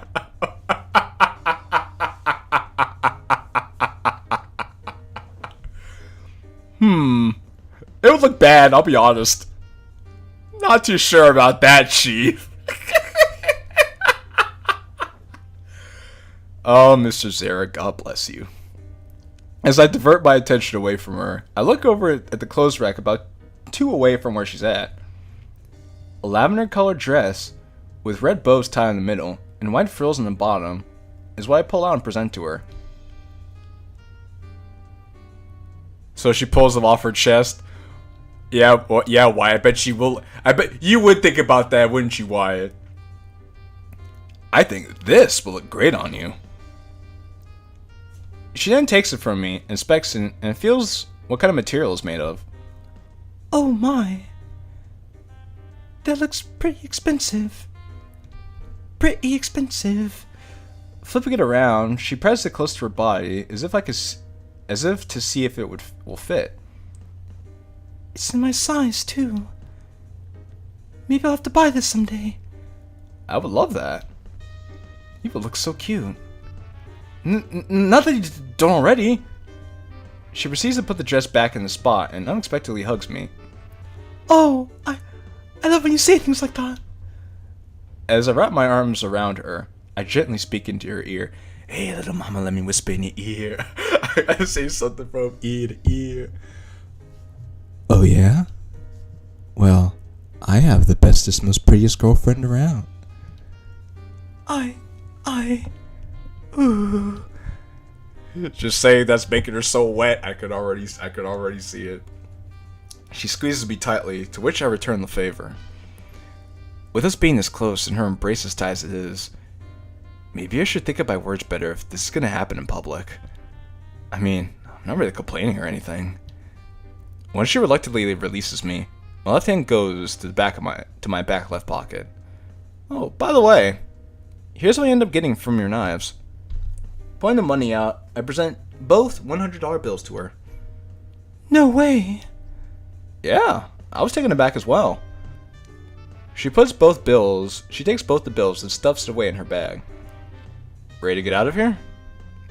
I couldn't find anything I want to buy. Sure thing. It doesn't take long for us to walk down to the grocery store. The two of us passed by a toy store on our walk here, and it made me remember the events of a week ago. Wait. All this happened in a week? Wow. That brought a smile to my face, needless to say. It doesn't come until later. Oh. Dang it, Wyatt. Once we're inside, the sight of everything this store has to offer nearly puts me in awe. It's not bad, really. Surprisingly enough, there aren't many people around here to bother us, despite it being a Saturday. As I'm grabbing the shopping cart for her, the two of us set off to wherever she decides to go first. Yeah, time management was kind of a flaw in my mod. I wouldn't say time management, more so is just, I guess what you probably think of as the pacing. This felt longer than a week, but I guess, well, it was a pretty eventful week, I would say. All things considered. It feels kind of nice to be here again, not gonna lie. As the two of us make our way through the plethora of aisles in here, I can't help but remember a few times from my childhood when I would go here with my mom. Believe it or not, I learned a lot of social cues for places like these. Mainly my mom telling me how to act or what not to say to people, that kind of stuff. But now, time skip many years later, I'm doing the same thing. This time with a girl I love. It feels, I don't know. Me and her are doing adult stuff now. It just feels right, I suppose. Looking over to see her content face, I can't help but feel joy. It's as if I'm able to take on anything the future throws at me. Once her gaze meets mine, her smile matches what's on my face. Qilin, what are you thinking about? Huh? Oh, well, I don't know. I guess I'm just really happy. Oh, is that so? How come? Because I'm with you, my girlfriend, my princess, doing adult stuff, getting ready for our future together. A tall pack of pens sitting in one of the aisles catches my attention. I reach for it and put it in the cart instead of answering Yuri. It's probably best I stock up on these. I think I only have 7 at home. I mean, having 7 is better than 6. Which, in turn, is better than 5. Which, and even 5 is better than 4. But you know what 4 is better than? 3. And but consider this though. Even if I had 4, it would still be better than 3. But wait, check this out. Even if I had 3, it's better than that fucking 2 shit going on over there. And I'm then left the next to. Oh yeah, that's true. But I mean, hypothetically, if I were to imagine myself only having 3 pens to use at home right now, I would think I'd be okay with 3 because that's better than 2. I think 2 is finally reaching the point where I might be in trouble. It might be a double trouble. But even 2 is better than 1. Even 2 is better than 1. It's not a footsteps manages to break me away from messing around with Yuri. And Yuri's like, shut up, shut up, shut up. For the love of God, shut the fuck up. 2 younger children, a boy and a girl, run past me and Yuri. A small gust of wind blows past me as I'm frozen in place, my mind racing for a short while. Man, where are their parents at? Not too sure. Looks like Yuri also stopped her tracks of what transpired. Their parents. Not long after, Yuri resumes walking to wherever she needs to be, lightly placing her arm around my shoulder to keep me with her. I wish I could wrap an arm around her, but I don't want to manage the cart one-handed. As the two of us manage to walk around, looking for more various items being put in our cart, I find myself taking a few glances at Yuri every now and then, all while making sure I don't run into anything. Lord forbid I cause a scene in here by knocking stuff over, or any kind of casualties happening. Yeah, we don't need you falling to the ground with your head in your hands, starting to cry, bro. Besides that, I can't help but think about what happened just now that stopped us in our tracks. I wonder if... Hey, Yuri, mind if I ask you something? You ever want to have kids someday? She gives me a warm smile, which makes me feel a little more comfortable. Not at all, dear. Well, Oh man. Now that I think about it, I feel kind of ask her out. I feel like it'd be kind of weird to ask her out of the blue if she wants to have kids someday. How about, what do you think about children? You know, I kind of expected Yuri to be surprised by a question like that. Instead, she remains quiet while she places probably $20 worth of stuff in the cart in one sitting. Part of me feels like Yuri wouldn't be open to having children. I guess I feel indifferent about them. Which I think sounds about right. I can see how they could be a joy to some people's lives, but also the opposite at the same time. Yeah, I can see that. I guess I feel the same way. I don't really feel like I could say much, however. I'm still basically just a big man child. I've never really got to be around them besides school, and my bigger brother never had any of his own. I think Yuri's smile is slowly starting to go away. I see. I'm sorry to hear that. It's alright. It's something I've already learned to accept, so it doesn't bother me too much. What about you, though? Have you ever thought about having them? Oh, that was a little bit forward of me, wasn't it?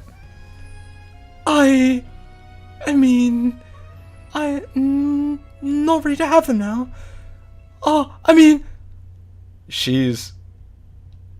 Wait. What? Shan clears her throat and opens her eyes. She's like, I'm not ready to have them now, but maybe in the future. I'm honestly not too sure if I would make a good mother. The thought of being a parent seems really scary at times. Especially if I have to be all by myself. Hey. You're not going to be by yourself. I'm going to be the bestest dad ever. I want to be there right by you, raising our kids, taking them to the park, changing their diapers, singing them songs, reading. Ooh. Just the thought of all by myself makes me feel a little uneasy. Understandably so. Especially how things are in the world nowadays. We both have to be financially stable or something like that. And Yuri's like, We both have to be financially stable. That means he's gonna be with me a long time. oh, I just realized what I said to her. I really need to think before I speak. He's like, yeah, we better need to be financially stable before we think about that. There's a weird sense of nervousness surrounding me. I bet Yuri's affected by it too. Sorry, I didn't mean to put it that way. No, it's fine. Please, put it that way as much as you like. You're certainly right. It's a pretty big responsibility after all. Yeah, true. I don't think I could do that by myself. JQilin, look out! What? Yuri pulling back on my shoulder stops me in our tracks. Just in time, too. We managed to stop in front of an even younger girl who's blocking our path. Purple shirt, freckles on her cheeks, and curly brown hair. Cute. The kid stares at us with eyes nearly wide open. Both me and Yuri look at each other. We both need to confirm what's in front of us. Oh, like we need to confirm what's in front of us. Go on. Oh no, she doesn't mean. Looking away from her, I nervously walk away from our car until I reach the child in front of us. Slowly getting down on both knees until I'm nearly eye level with her, and make sure to lighten up before speaking. The child's face shows a look of curiosity. Left hand goes to the back of my head. Yo, where are all the fucking parents at? Letting their kids wander around the store and shit. This is fucking weird, man. Are you lost or something? The child then smiles and someone extends both arms. Is about to bring my right hand up for her to grab. She forcefully grabs a hold of both sides of my hair instead. Ah, that's gotta hurt. God! You think this would hurt, given what the child is doing, but with hair this long, it would take a lot more force to be noticeable. As I'm hearing Yuri giggling to herself in the background, I can't help but sigh at the situation I got myself into. Oh, brother. You can let go now. The kid's not letting go. Ugh. Hey, Rugrat, get your grubby little paws off me. Yuri, a little help here? I'm stuck in place, all because of a wandering 2-year-old. It takes a bit of time until Yuri walks up beside me. Shank gets on knee level, brings her hand to my hair, and carefully pulls the child's hands away. Once her hands are removed, they cling onto Yuri's hands as her mischievous smile never goes away. Hell. Mama! I can't help but quietly laugh to myself how adorable this is. After a little while, Yuri picks up the child with both hands on her stomach and brings her up in her arms, almost like you would a cat or a baby. Surprisingly, she doesn't give any trouble at all. So, Mr. Zare is just... Don't mind Mr. Zare, he's just smooth criminal leaning into the whole Mommy Yuri thing. Isn't she cute, Kilin? Walking up to Yuri, I wrap an arm around her and look at the child, whose smiling face is buried in Yuri's chest. As all things should be. As anyone would like to be. Buried deep into Yuri's chest. Huh. I suppose so. Maybe you would make a good mom. I purposefully look at Yuri and give her a confident smile. Once she sees me looking at her, her smile matches how mine must look right now. I can't help but start to get lost in her violet eyes yet again. I'm starting to feel this warm, surreal feeling. We're actually doing big adult things together. This is awesome! You know what? Reaching to the cart for a bag of red seedless grapes Yuri put in there, I pull a few out of the bag and show them to the 2-year-old in Yuri's arms. Open up! Are you sure you should be feeding a 2-year-old grapes? With her eyes on the prize, she reaches over and takes them from me. Mine! It doesn't take long for all of them to be devoured. Kilin, how am I supposed to pay for those first? Shh! They don't know won't hurt them. Besides, it's just 1, or 2, or 5, or 9. Mainly 5. Not long after, however, did a man and woman around my parents' age approach the 3 of us. They don't look upset, but not quite the happiest either. These 2 random strangers are picking up and feeding their child. Well, we wouldn't be doing this if you kept better track of your child. What kind of fucking parents are you guys? Instead of trying to judge us and shit. The nerve of you assholes.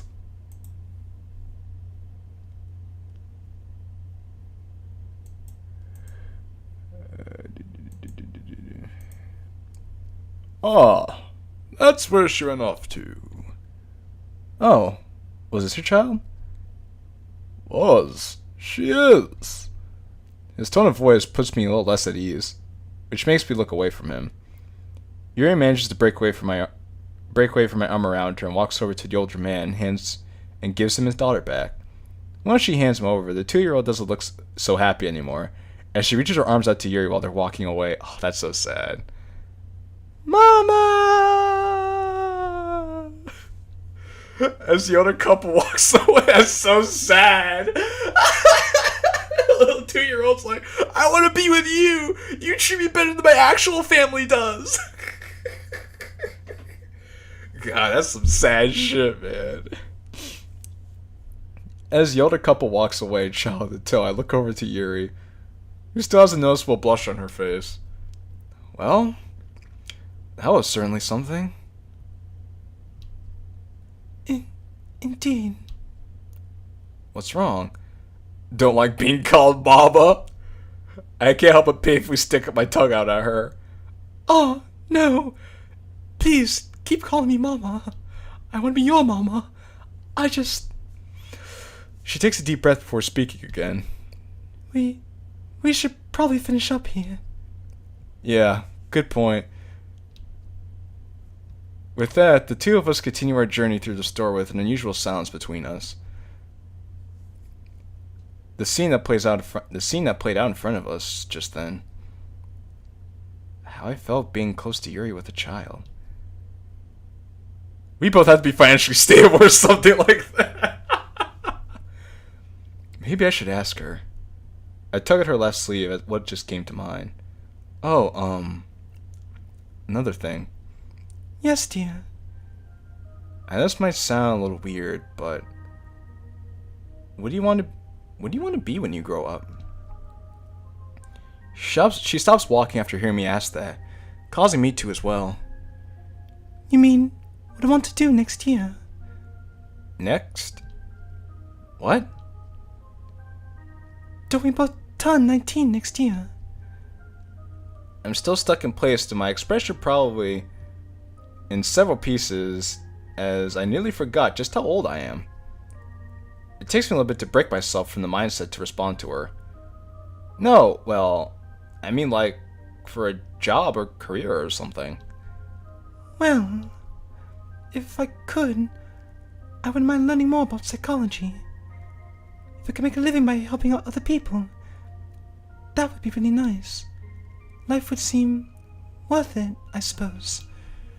Oh, that's cool. I suppose.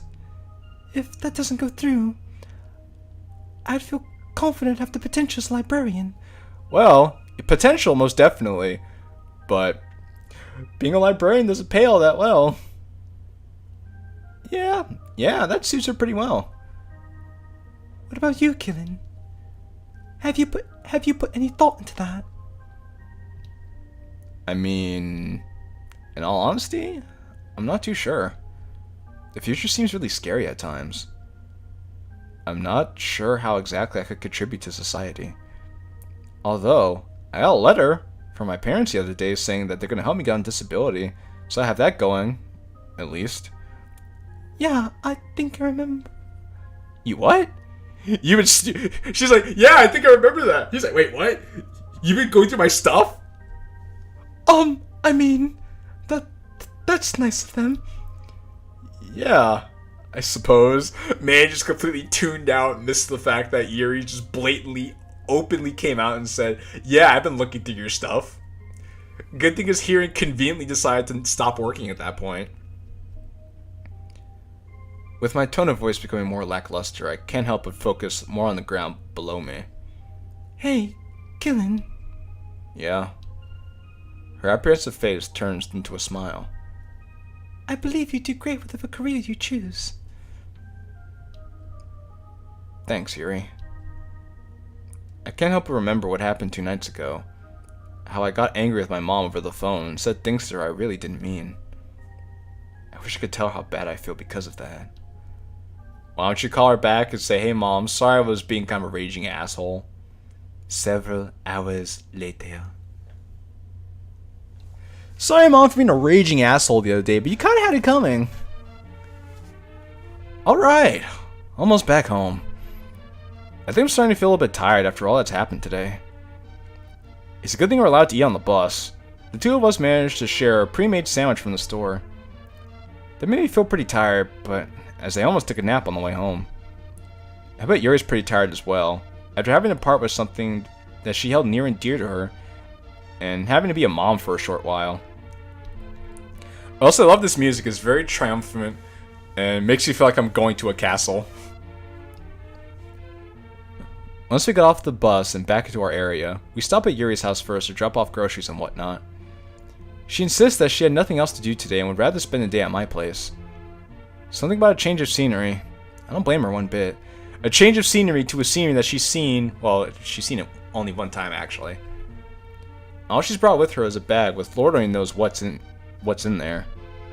No, that's not true. You would think she would know what's in there. Once we're back at my place, I approach my mailbox and open up to find 2 letters in there. Taking a closer look at them, I see one's from our school and the other's from a place that my parents work at. Huh. But why though? They haven't sent us anything in a long time. I wonder what that could be about. Maybe it's something for my parents themselves. I know my mom's not too thrilled with me, but I wonder.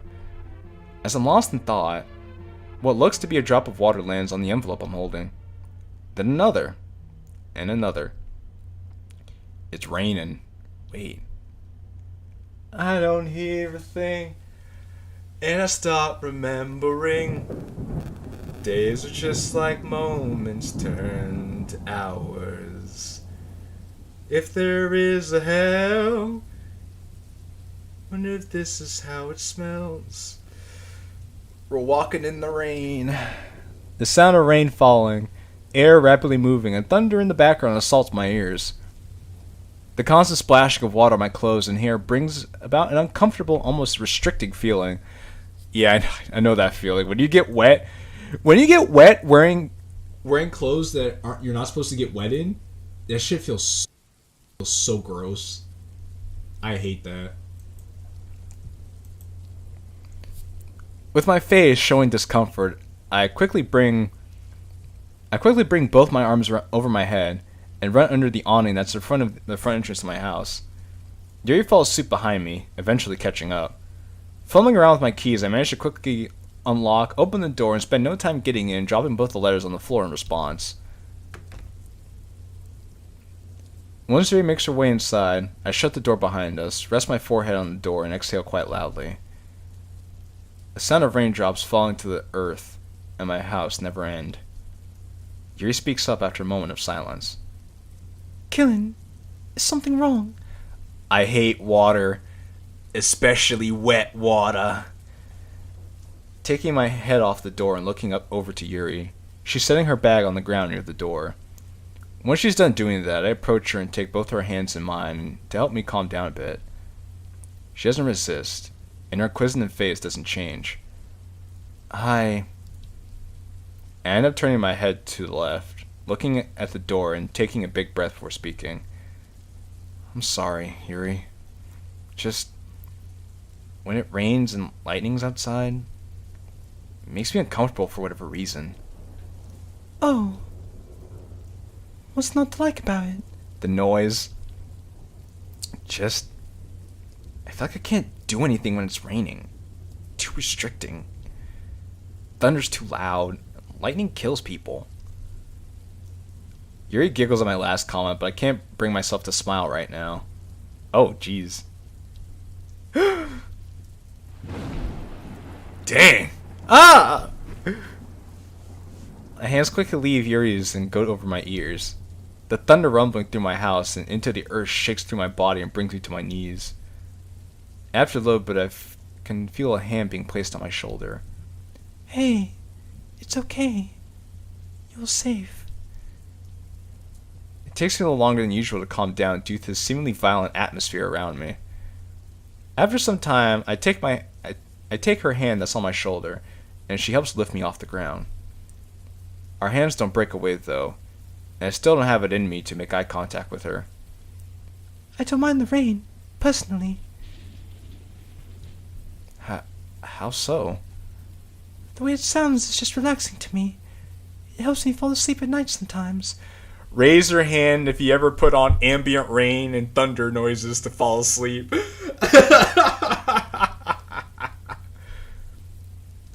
I mean, I guess that makes sense.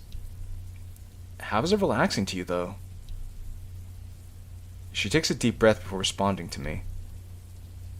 Because we're both safe from the danger it could bring. You said yourself that thunder can be too loud, and lightning can kill people.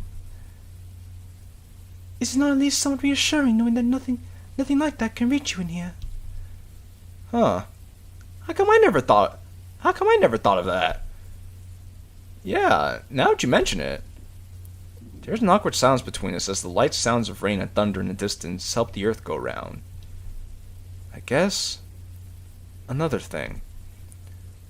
The rumbling feeling of thunder seems to mess up all of my senses in some weird way. Like it's shaking me to my core, or something like that. I can understand that. I have an idea, though. How does tea sound? Would that make you feel better? How will tea help protect my body from the ravages of thunder, Yuri? Not everything is about tea. I slowly turn my head to meet hers. Yeah, I think I would like that. That doesn't sound too bad. Excellent. Our hands break away as she reaches down for her bag. Once she's in my kitchen, she reaches into her bag, pulls out a yellow and purple box, and the new teacups for me. for me and her we got from the store. Next, the sound of pots and pans being moved filled my house. This is starting to become a bit much on my ears. Have you ever had lavender chamomile before? No, I haven't. Once she has a small saucepan in her hand, she fills it up with water for the both of us. Subsequently, she places it on the stove, turns burner on, and pulls out 2 bags to set on the counter. I may as well try to lie down on the couch for a bit until she's all done.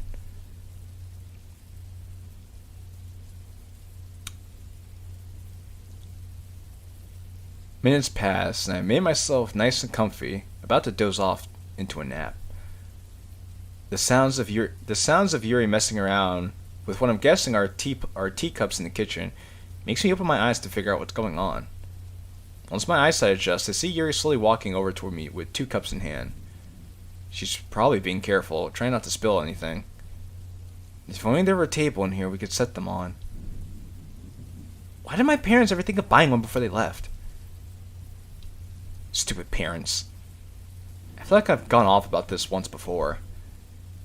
Maybe it was something different. Here's yours, love. Huh? Oh, thanks. I carefully take the teacup from her hands as she takes a seat next to me. The warmth of it spreads across my fingertips, reminds me of the awful events that happened in the club yesterday. I can't help but sit and stare at the cup in front of me for some time, while I stop trying to think about what happened yesterday. The color is more of a yellowish hue than the oolong that Yuri usually makes, and has a weird citrus-like, mint-like smell to it that I don't really know how to feel about. Learning from my mistakes, I blow on it a few times in an attempt to make it cool down. I just had tea earlier today, that shit doesn't work. You have to let it sit for a while, let it cool off on its own. Carefully taking a sip of it, the tea reminds me of soap. It's weird. I'm not sure if I like it that much. Hey, Yuri? Why did you want to make this kind instead of what you usually make? Well, I bought it because I haven't had it in quite some time. This kind of tea is good for helping to ease stress and to fall asleep faster. Taking another sip and setting my cup on the floor, I take a moment to stretch my arms and yawn quietly. Or quietly yawn. Wait. Fall asleep? Now wait. Did you plan on spending the night again? I really like that. As tired as I may be feeling, it makes me happy knowing that she'll be spending the night again. And it's not even a school night. Even the sounds of the rain outside isn't bothering me that much, but I can't help but feel like I'm forgetting something. I was making this stream. No, I saw your message earlier. Oh, you sent me more messages.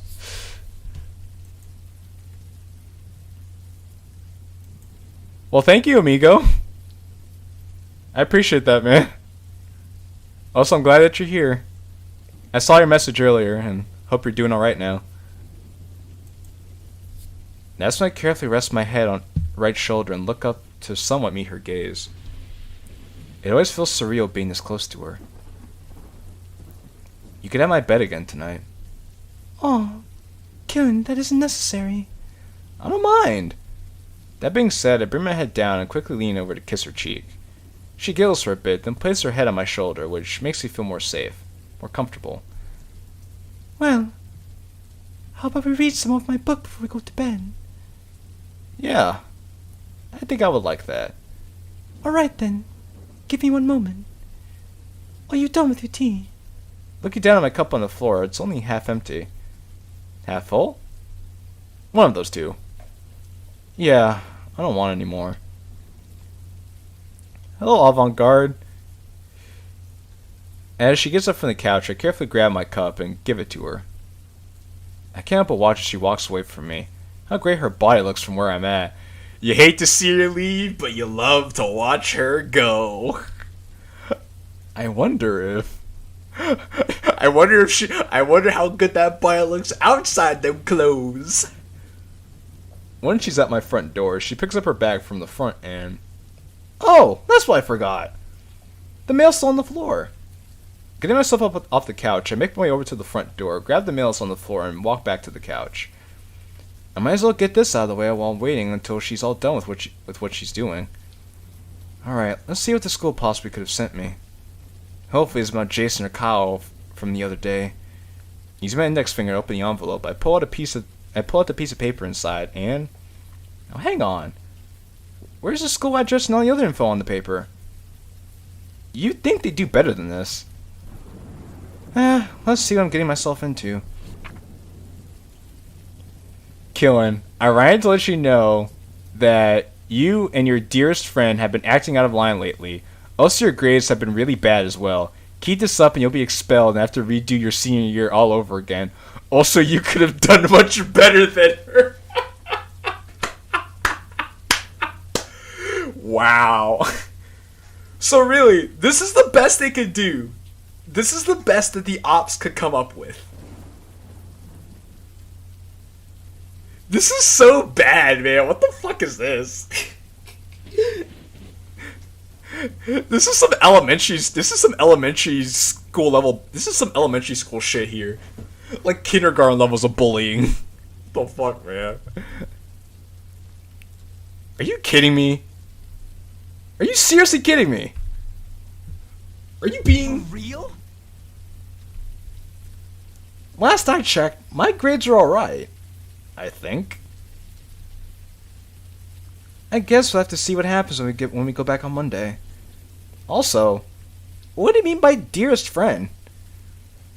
By the way, that was the weakest option out there. That's what I'm saying. I was like, that's the I'm also ashamed I haven't noticed a slight change in today's and yesterday's thumbnail.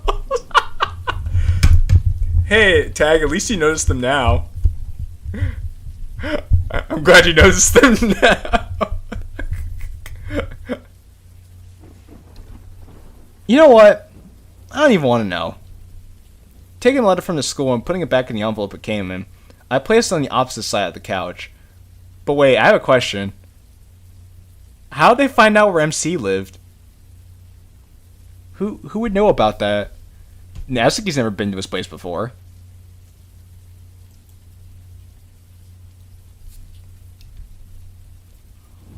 What else was there? My vision lands on the other letter that came today. Right, the letter from... There's a weird black hole feeling in my chest due to nervousness of wondering what could have come from my parents' work. 9:45 p.m. And there we go. There's a nice feeling that goes with being able to hand wash dishes all by oneself. Especially for my love.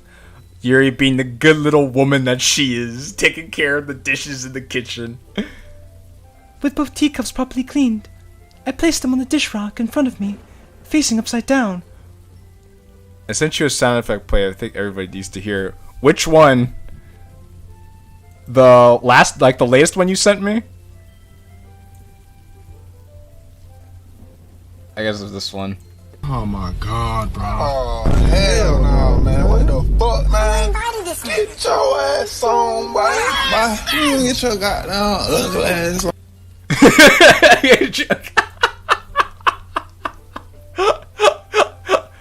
Bro, dude, thank you for the hookup, man. This is some good sauce right here, amigo. Thank you. Oh fuck! What the fuck? I'll kill it with my... No! It's the one that dropped out teacups because of that. That sounded like it came from what JQilin's at. As I moved from the kitchen to join JQilin, I'm abruptly halted by the scene before me. JQilin stood by the couch in the living room, with his head against the wall. Oh, no. Fuck! I'm sorry! The sound of his head hitting the wall shakes the house just as the thunder did earlier. I instinctively look away from the sight, but quickly return my attention to him. I can't allow him to do this to himself. CTE speedrun any percent. I was like, damn, dude. I was like, my man must be like Colossus of the Juggernaut. He's like trying to break the house down with his head. Yes, Salvagard, you're correct. MC's bashing his head against the wall like it's a wrecking ball. I make my way over to him and firmly grasp his fingers. Qilin, what's going on? He falls to the ground, his hands covering his face. My heart aches as this episode intensifies. It starts rolling around on the floor. The sound of his sobs only fuel my worry. I'm sorry! What could be so devastating to prevent him from answering me? Scanning around him, I find a piece of paper lying on the ground. Succumbing to my curiosity, I bend down to grab it and take a look. It looks like a letter of some kind. He did pick up the mail a while ago. Dear Qilin, we're sorry to inform you. His parents? What about them? What? Car crash? Car crash? Overcome with sadness, I interrupt Qilin's breakdown, pull her to a tight embrace. Okay, wait, hold on. Hold on, wait. Mr. Zara, did they die or did they get seriously injured and they're in the hospital? Zara, don't tell me they died. Don't tell me they died, Zara! Don't tell me they died! But Zara's over there rubbing his hands like Birdman. Did they Paul Walker that shit? Oh, damn. Zara, I'm waiting for answers, damn it! Bet she's not even here. He undoubtedly needs me now more than ever. Qilin, it's okay. It's gonna be okay, sweetie. No! His tone of voice pierces my ears. He manages to push himself away from me. Tears stream down his face, just like yesterday with the tea incident. Zara, I don't like you right now. You're playing with me right now, Zara. I don't appreciate this. I can't do this! He gets up from the floor, and I watch him mobilized by confusion as he runs towards the kitchen. What's he doing? As I get up on the floor, I see him opening one of the drawers. My gaze pulls up at the side of him pulling out a red large kitchen knife. I can't do this anymore.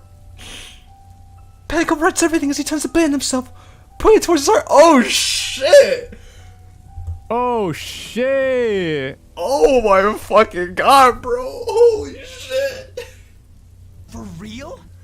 Oh my! Oh wait, no, Migo. I need the fucking God. I need the. Here we go. Play.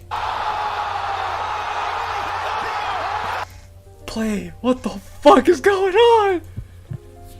No! My life seems to flash before my eyes as I frantically rush over to stop him.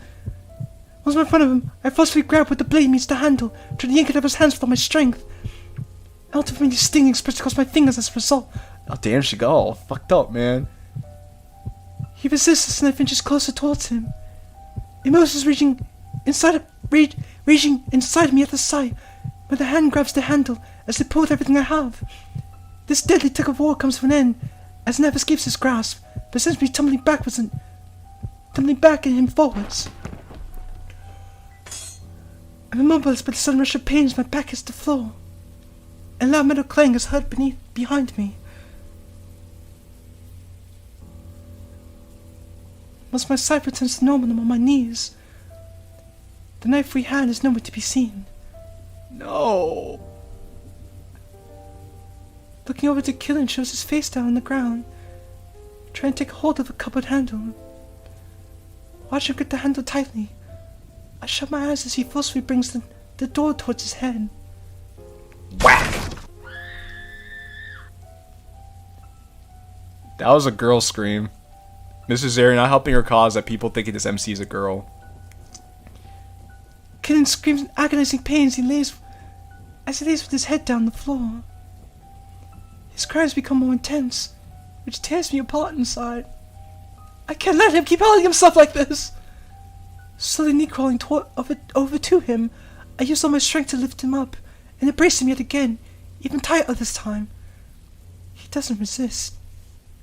Instead, he gets up on his knees as his head collides with my shoulder. Oh, wow. The other CG. Little boy and girl. I mean, basically, yes, Wyatt. Shh. It's okay, darling.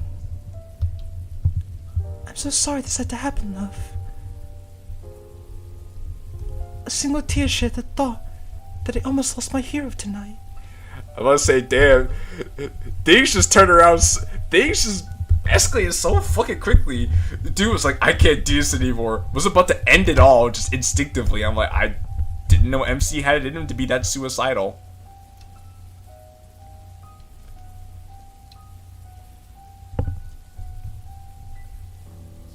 Oh, do you read MC which said his job?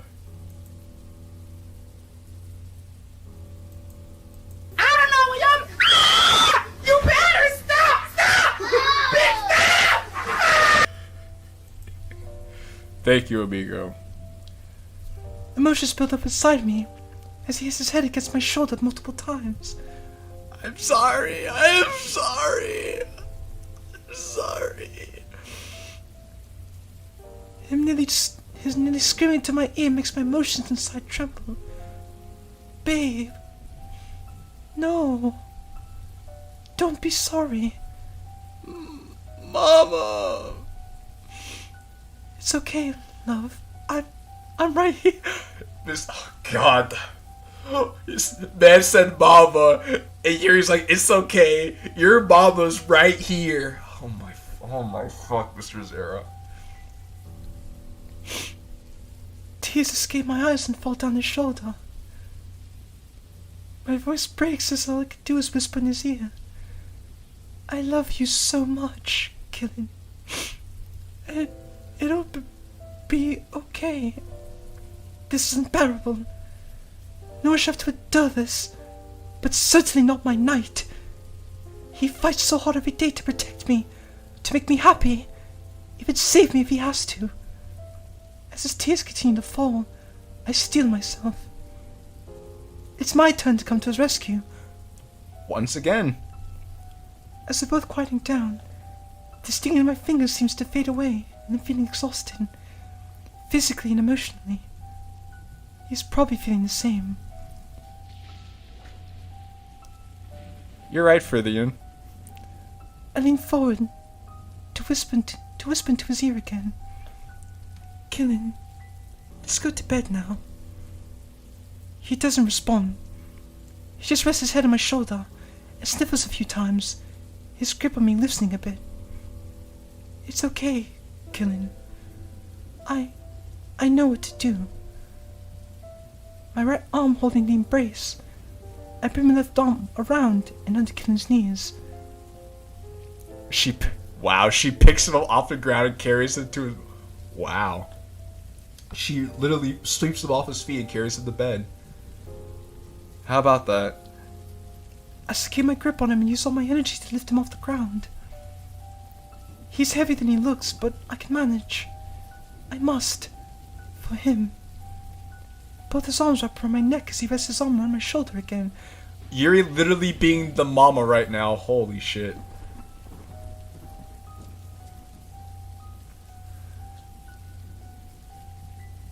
Once we're inside and his door is shut, I walk over to his bed and gently set him down on his left side, remembering his preference. He doesn't resist at all. Instead, he manages to make himself comfy under the blanket. I then turn off the light switch by his door and take off my white overshirt for the night. Carefully approaching my side of his bed, I pull the blanket away and slide in to make myself comfortable next to him. Not long after, he turns to face me, pulls me closer and rests his face against my chest. His grip on me is just as tight as before. It provides me with just as much comfort. I'm glad I could be there for him at a time when he needs me the most. Yeah, imagine if MC was alone when he got this letter. This mom would be a lot shorter. He calmed down a bit now, and his cheeks are tear-stained, but his grip is still strong. It's as though he's clinging on to me for dear life. I'm sorry. I don't want to lose you, too. I bring my head down to softly speak to him. You won't lose me. I'm not going anywhere, love. His fears seem to reignite. If this keeps up, save me elude him. For now, I wonder... Mom, the song you used to sing to me when I was younger. I think I still remember how it goes. Oh hell. Oh hell.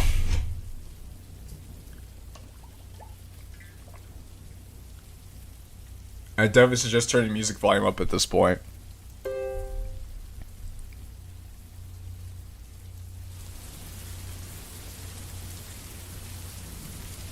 Consider it done.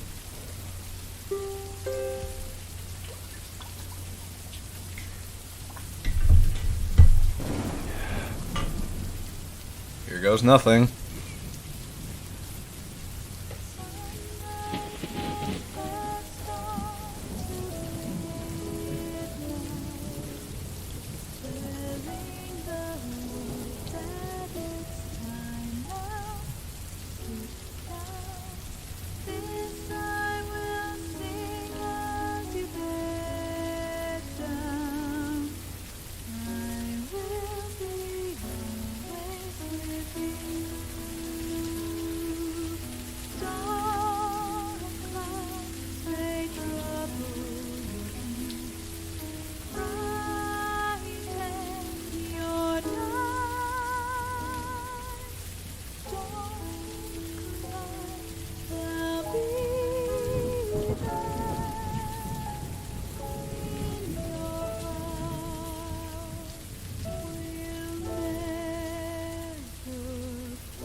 That scene right there was the one I had in mind ever since I first thought of the mod. You know what? Shit. If I had emotions, I'd be crying right now. But I will say this. That was outstanding. Truly, honestly breathtaking. Just, wow. You know what? I think Art Castle Walls might hold a special place in my heart now. I'm gonna be completely honest with you. I was just listening to that. I was like, wow. I love this mod. And I've never had something sit here and make me feel like, wow, I am in love right now. God. Wow.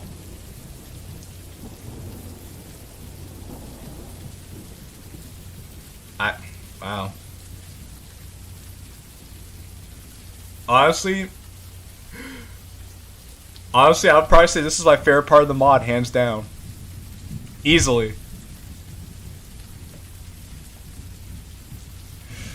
Anyway, let Let me keep going.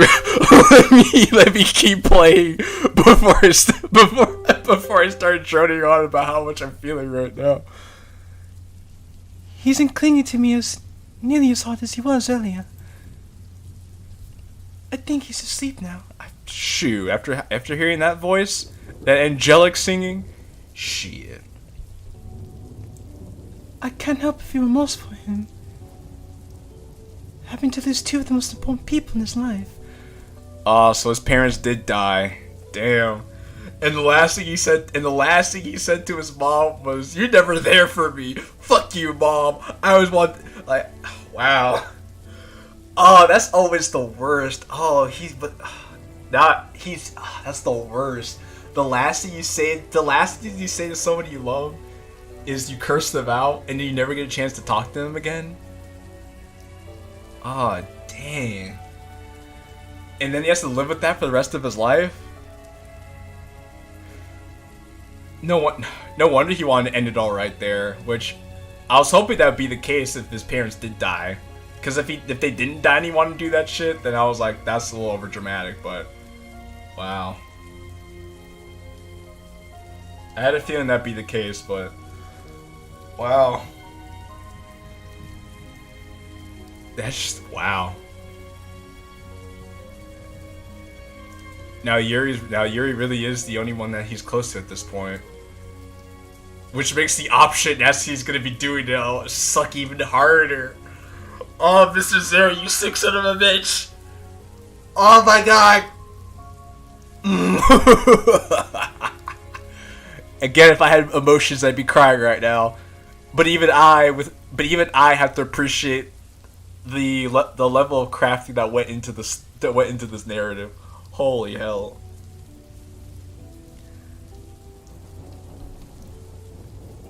My parents aren't around when I need them, and it can be overwhelming at times. Also, Tag, you're absolutely correct. Always say "I love you" to the people you're closest with, because you never know when it may be the last time. I don't dare imagine how he's feeling. I'll always be there for him, now that they can't. I'll do anything to keep my love out of harm's way. Anything. I take one of my hands away from his back, place it comfortably on his hair, and bring my face towards his until our noses slightly touch. I can feel my overall heartbeat going down slightly. It warms my heart the idea of being a mother figure in someone's life. Oh god! Oh god, being a mother figure! Mr. Zero just smooth criminal leaning even more into the whole Mama Yuri thing. Act 2 Yuri shown in probably the best light. I would agree, Mr. Zero. This is hands down the best Act 2 Yuri I've probably ever seen. Focusing less on the Yan part of the Yandere, more of the Dairy part of the Yandere. Showing how sweet she could be. Maybe he's right. Maybe I would make for a good mother. I nearly lost my dad several times, and I'm always so happy to see him turn out fine. I say thank you and hug my parents to bed each night. Well, that's nice to hear, Wyatt. I do the same with my family, too. That letter of his, that's still in my bag and what it said. I want that to be us someday. That's all I really wanted in life. To help and protect the ones I cherish the most. To hold him and be his guardian, standing strong. This is just like our poems we wrote for the festival. I continue to look directly into his already closed eyes, and watch his chest move up and down in tandem, with the soft breathing coming from him. He's always looks so peaceful when he sleeps, and he doesn't snore at all. I love that about him.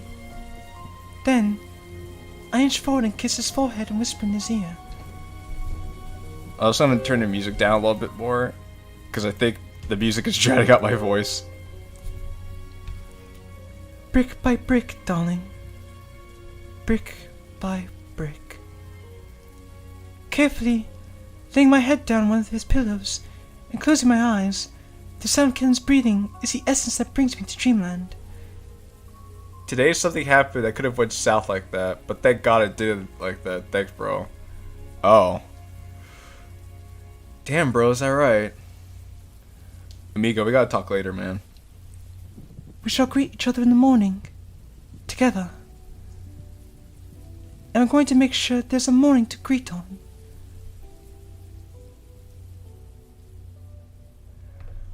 Wow.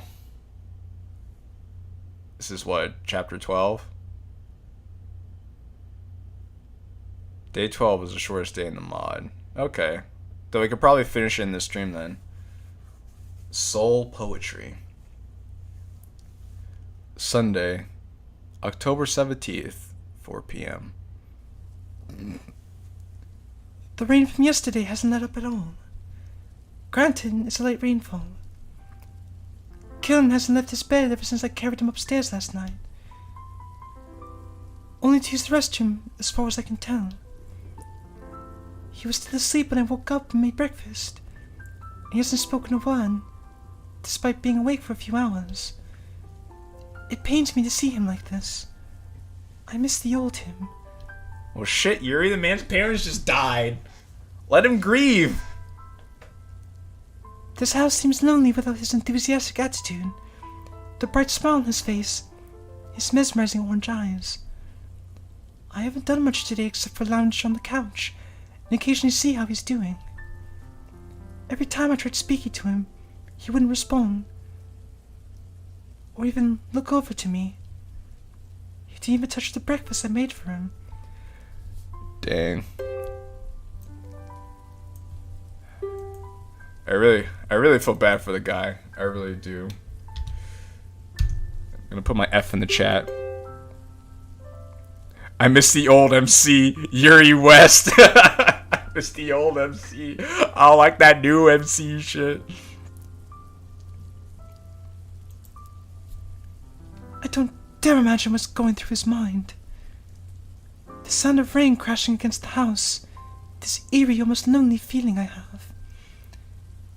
It almost reminds me of the first poem I showed Killen more than a week ago.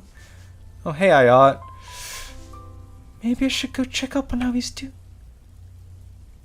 Is he coming downstairs? Wait, what's that? Making sure to remain absolutely silent, I put all my focus into hearing what's going to happen next. Some heavy ass footsteps. He's finally up and around. Carefully making my approach to him, there's an uncomfortable silence between us, as he doesn't make eye contact. This isn't any easier, even if he's in front of me. His cheeks are less tear-stained, but he looks void of any emotion. Yeah, because he cried all that shit out of him. Hey, love. How are you feeling? How do you think I'm feeling? I just found my parents fucking died yesterday. I feel like shit. After a few seconds of silence, he walks up to me and gently rests his forehead on my left shoulder.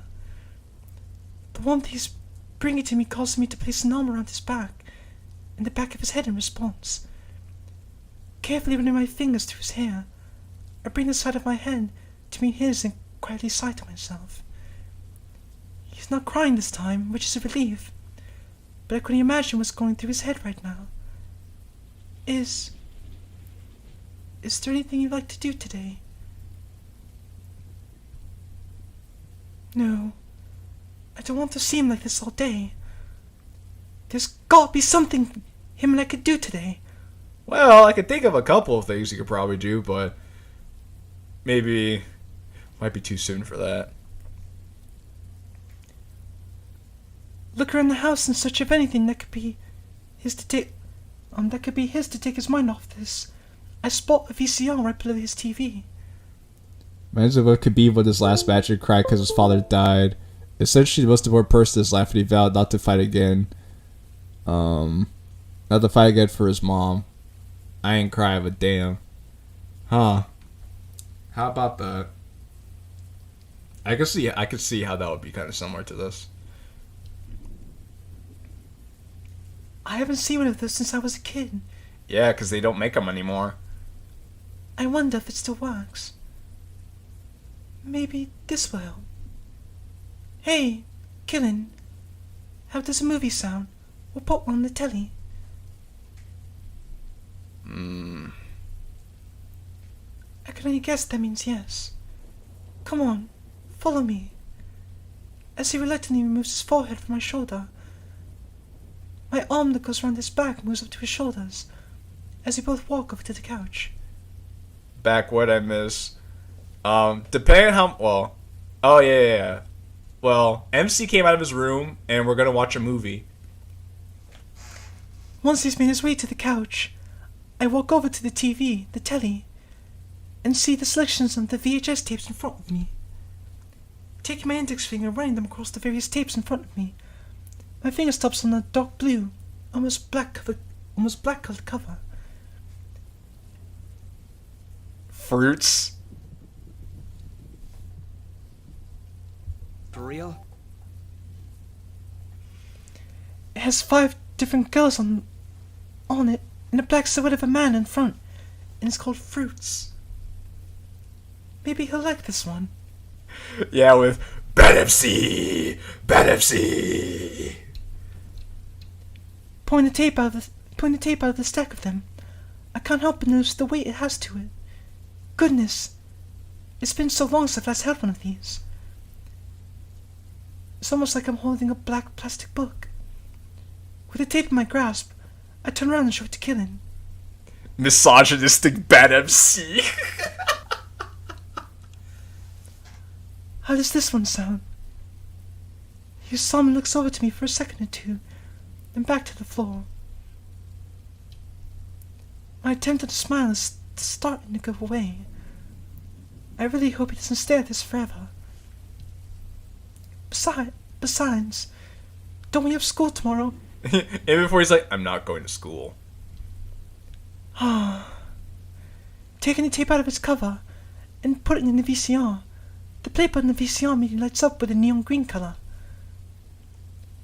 Once the telly screen changes to whatever's on the tape before the movie begins, I get up from the floor and onto the couch, right next to Killin.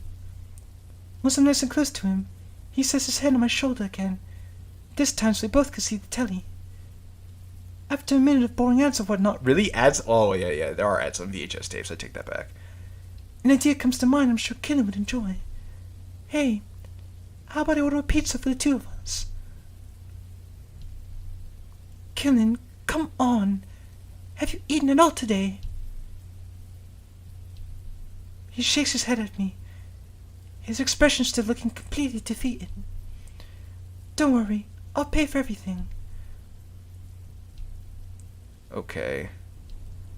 Then settle. It's nice to hear his voice again. Reaching over to my bag that's also on the couch, I pull out my phone and search online for the nearest delivery place. A few hours later. Oh, God.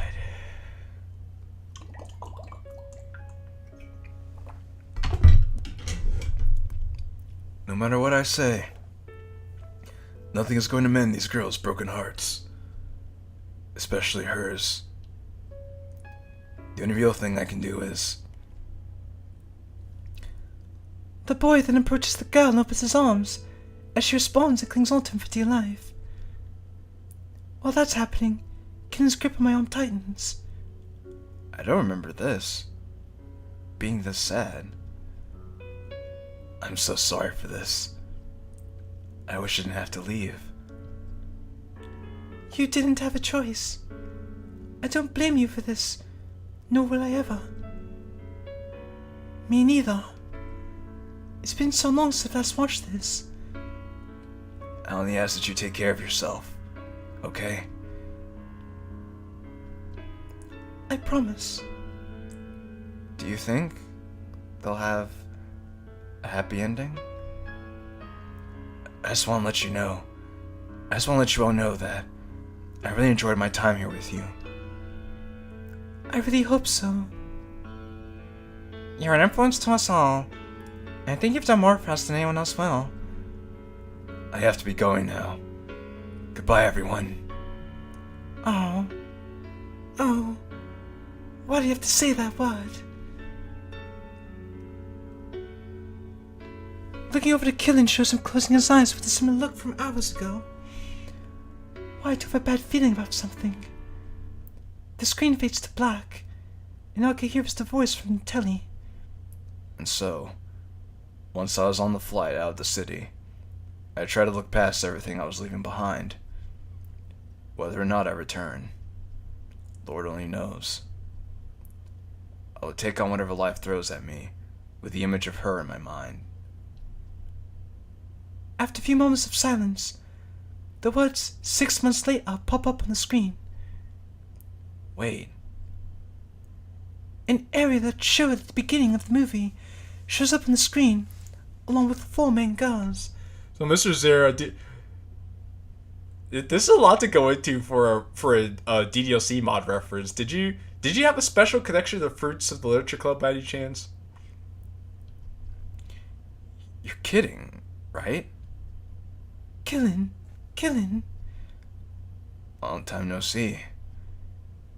The girl jumps in surprised joy and runs to hug him, to which the screen fades to black and the credits start playing. Quick, change it to Lion King. Wait, fuck no, not that one. Remember who you are, Simba. Oh, Fruits is the first mod I downloaded and played, and it's the mod that turned me from a Saurian to a Urian. Ah, I see. So you played the Yuri route, and Fruits, you're like, yeah, this is my girl. This is my girl now. Also, this is my reaction to Yuri's good ending for Fruits. Oh, okay. JQilin, on the other hand, gets up from the couch, his expression showing unhappiness. Are you seriously kidding me? He then starts walking around his living room. You can't just put 6 months later out of nowhere and not explain anything that happened in that time.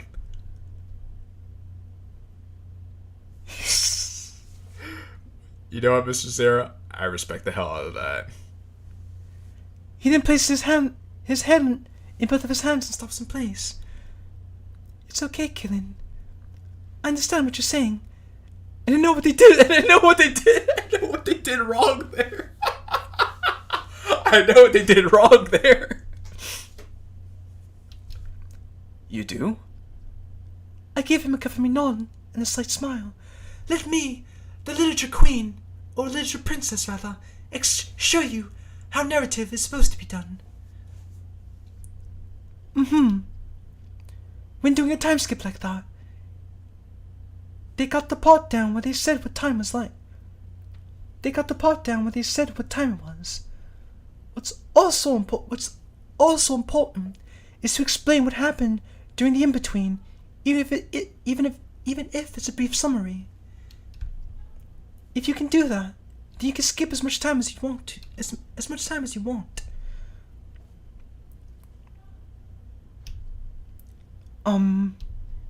That's my writing tip of the day. Thanks for listening. I was hoping it would make him smile a little bit. I love this scene. Put another mod reference as a criticism on it. It's very meta. It's very meta avant-garde. Looks like the movie didn't cheer him up either. If anything, it may have done the opposite. At least it got him to react. You know, he's not being mopey pants. He's now gone from standing in place to sitting on his couch. His arms seem motionless as he stares at the floor. As I'm looking around the house for anything that he and I could possibly do to cheer him up, I'm noticing it's a little more silent than usual. Taking a moment to look out his window, it's dark outside, but it stopped raining. You know what? This might just work. Taking the telly remote and turning off the telly, I give JQilin my full attention. Hey, JQilin, it's finally stopped raining. Why don't we go outside for a bit? We're getting progress. I don't think a movie that makes him forget his parents are dead. No, it doesn't work like that. But baby steps. Some fresh air might do some good for the both of us. He looks over to me, almost unsure what to say. He's probably lost in thought. But it's wet outside. Do you have a spare blanket we could lay down on? I do. With my smile slowly returning, I carefully take his hand to help him off the couch. Once he's up, we slowly walk over to a different part of his house and pulls out a giant blanket for the two of us. Oh goodness, this is the MC's voice again. I can give my vocal cords a break.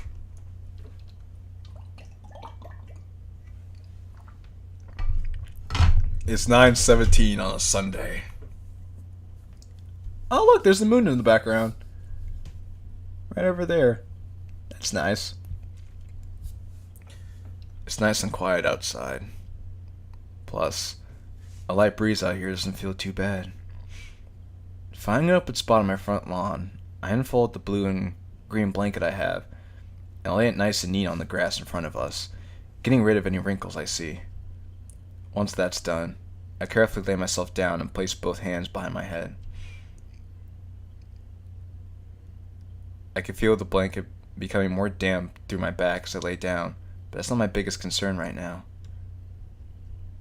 I let a big sigh as I look up at the stars and constellations above us all. Hearing some moving about shows Yuri laying down to my right, also looking up at the stars. I can't seem to look away from her.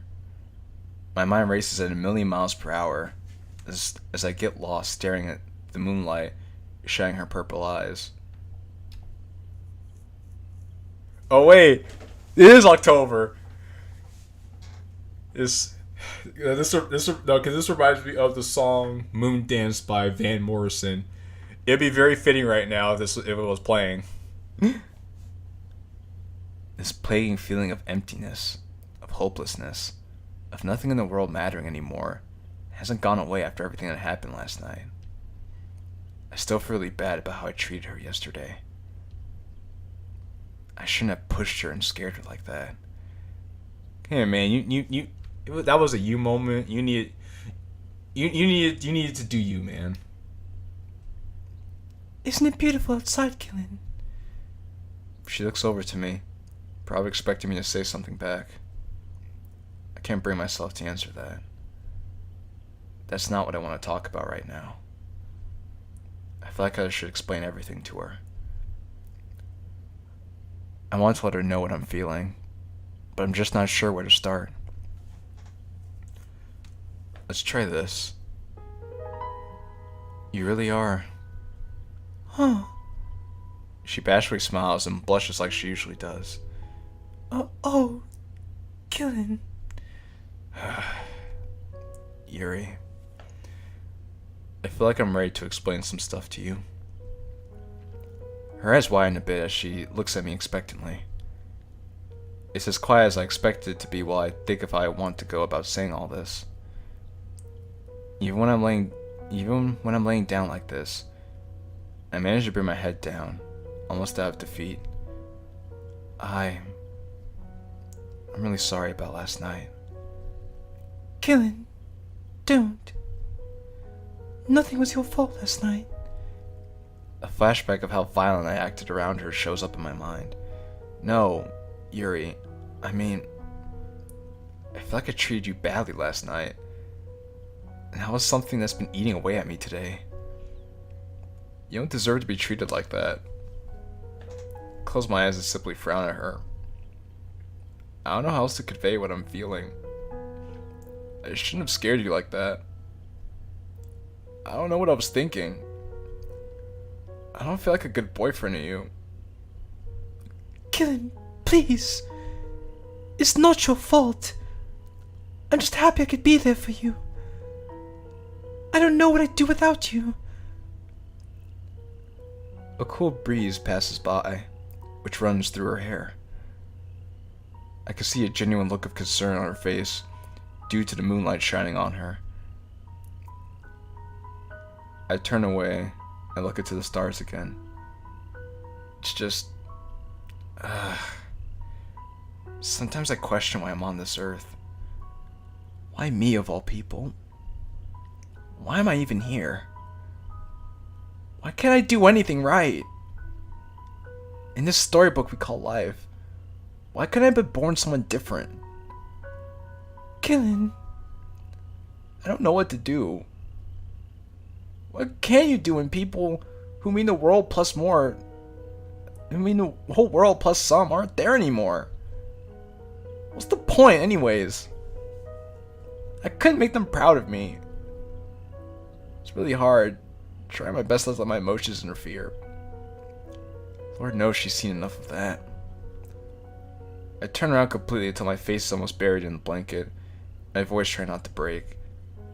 There was so much I never got to say to them.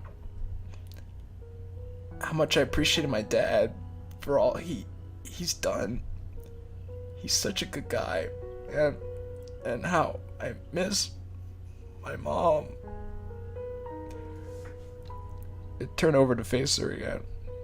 She looks more worried than concerned now. Yuri, that night you came over, Mom called. She said I said some things to her I regret. I never did tell her I'm sorry. And now I can't let her know how I feel. And I never will. Just the thought alone is ripping me apart inside. Without a warning, I scooched closer to her and placed my forehead right above her chest to keep my eyes shut. She wraps her arms around me and kisses my forehead. Oh, my darling boy. A moment of silence plays between us as we lay close to each other, feeling tears build up. I'm scared. My voice gets louder in desperation as I begin to softly weep in front of her. The future scares me! I don't know what to do! I can't do this without them! I wrap my arms tightly around her, as if the only thing I have left to hold on to in this world. I don't want to do normal people stuff all by myself. I can't do it. I just can't. What am I going to do about filing taxes? Or getting health insurance? Or social security? Or getting a job? Or buying a house? What if I mess up something and it messes up my forever? What if I can't do anything right? They're not here to help me anymore. Who will be there to watch over me? A few moments pass as my emotions play out in front of her. I try to get a grip on myself, but it's so hard when it feels like nothing matters anymore. A faint is heard from Yuri as she gently brings a hand to run through my hair. I will. Her hushed voice sounds almost angelic. I move my head away from her chest to meet her gaze. Qilin, please, let me help. Another moment of silence plays out as I'm trying to process what she means. Qilin, I used to feel the same way about life before I met you. I thought I was going to go through life alone, with nobody to help me with my problems. Everything just seems hopeless and with no direction, but that's no longer the case. You've been such a big help to me ever since I met you, and I can't thank you enough. But why? Why do I mean that much to you? I'm not normal like everyone else, and I can't do most things by myself. Because you're not anyone else, Qilin. You've shown me how invaluable you are to me, and I won't be able to forgive myself if I can't be there for the one who means the whole world plus some to me. You've made me feel loved and accepted when you promised not to leave me because of my problems. So please, trust me when I say I believe in you and everything you do. And if things seem too much to handle, just know I'll be by your side for all of it. Every waking moment, just the two of us. I think I figured out how to repay the favor, and I wouldn't have chosen any other way. I can't help but stare at her in a surreal feeling of disbelief, as if life is being flipped upside down again. My feelings of doubt and fear slowly starting to go away at her words. Do you really mean that? Of course. Oh. Of course. We made a promise to each other. To help each other out. Remember? There's a treasure I promise I'll never forget. Yeah. Yeah. That's right. There's no need to worry anymore, darling. Everything's alright. A comfortable silence plays out as another breeze runs by. I manage to bring my face close to hers until our noses touch, and I grip her body a bit harder. Your hugs are so warm, Qilin. I love that about you. I'm left speechless. I can feel a burning feeling in my heart getting out of control. Everything that seems scary is slowly melting away. The future. No, our future. Seems a lot more bright. And it's all thanks to her. I have to tell her how much I appreciate her. To show her how much I love her. I have found the one whom my soul loves. Closing my eyes, I lean forward to my and to my right, to press my lips against hers with noticeable force. Time stops as she returns the favor. All I can focus on is my heart pounding faster, and how soft she feels when we're this close. Once we pull away from each other, the burning feeling from earlier doesn't go away. It's getting stronger. I bring my voice down to almost a whisper. Yuri, I look away from her and point a finger up to the moon. Do you ever just want to spread your wings, fly up into the sky, and shout to the world how much you love someone? Qilin, I spread my wings, not to fly, but to hold you close. The burning desire in me grows even more as I look over to her. I can't hide it from her anymore. I close my eyes and kiss her again, this time more softly. After she returns the favor, I open up a little to let my tongue touch her lips. Aw, hell. Soul poetry ensues as she opens up and does the same, our grip on each other never ending.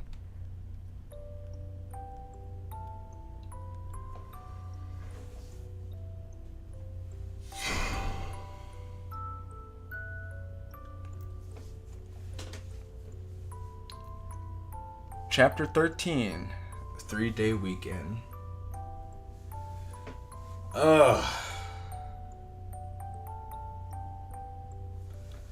Monday, October 18th, noon. That's a special day. 18th of October. Well, I think now's as good a place as any to wrap up this live stream. After all those emotions, which, damn it, Mr. Zera, you really got me. I had to plot all the stops there to like really immerse myself in to really act out that scene. You know what? I feel like I want to be real for a moment. That amount of dread that MC felt about his parents being there,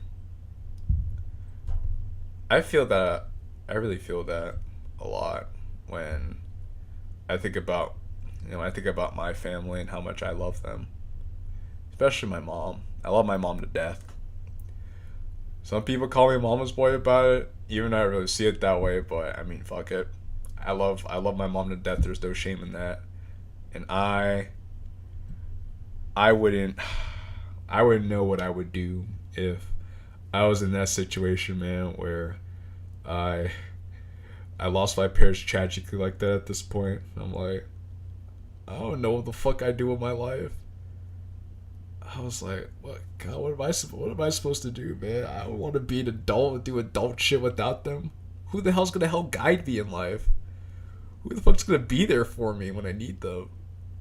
I'm all alone in this great wide world. And I'm like, oh God. But thank everything that Yuri happened to be there for him, and she will continue to be there for her, because I'm like, wow. And it's again, like I said, pulling out experiences to this spot, so I'm guessing the same thing happened to you. Well, I will say this, Zara. You did a great job, man. You did a really great job. I haven't felt this invested in a story in a really long time. Truly. Our Castle Walls was slow to start? Oh, surprisingly no. Huh. Well, still, it was pretty well written, in my opinion. If it could make me feel something, I would say that it's well written. Oh, the whole world being scary thing is what I felt a lot. Yeah. Okay. I could see that, yeah. Especially being on your own, having your own responsibilities and stuff, that shit is scary on its own. Especially when you don't have anybody to rely on and you have no clue what the heck you want to do with your life. Ugh. Wow. But, as I was saying before, if I get a story that makes me feel something, that's how I know the writing is good, if I could feel something from it. And not feeling like the need to laugh or whatever about how bad the writing is. Because I felt things when I played Fallen Angel, right? But this is a different kind of feeling. Like, I actually feel, like, feelings and emotions and whatnot.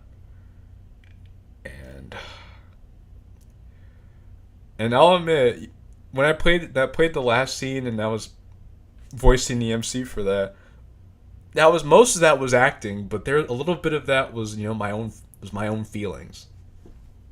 I'll admit, which help guide the direction of that, but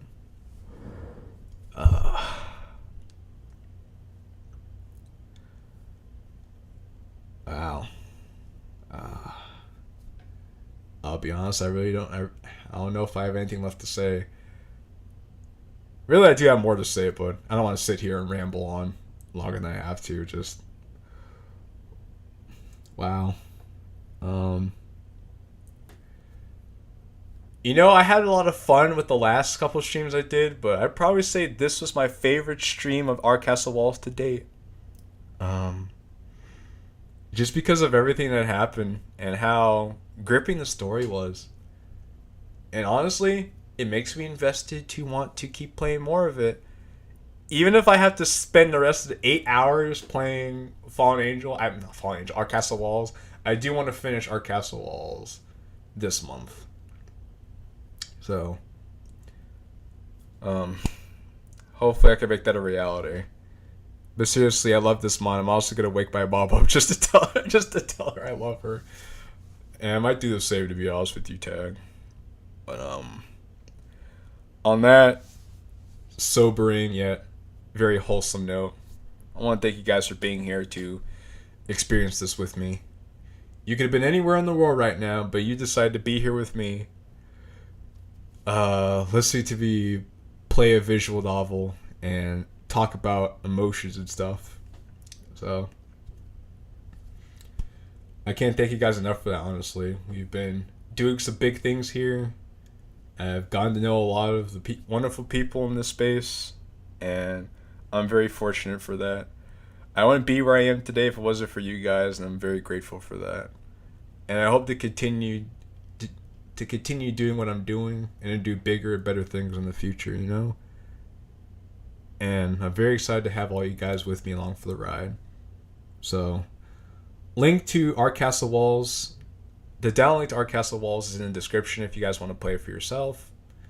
Link to the Discord server is also in the description. So be sure to check out those when you get the chance.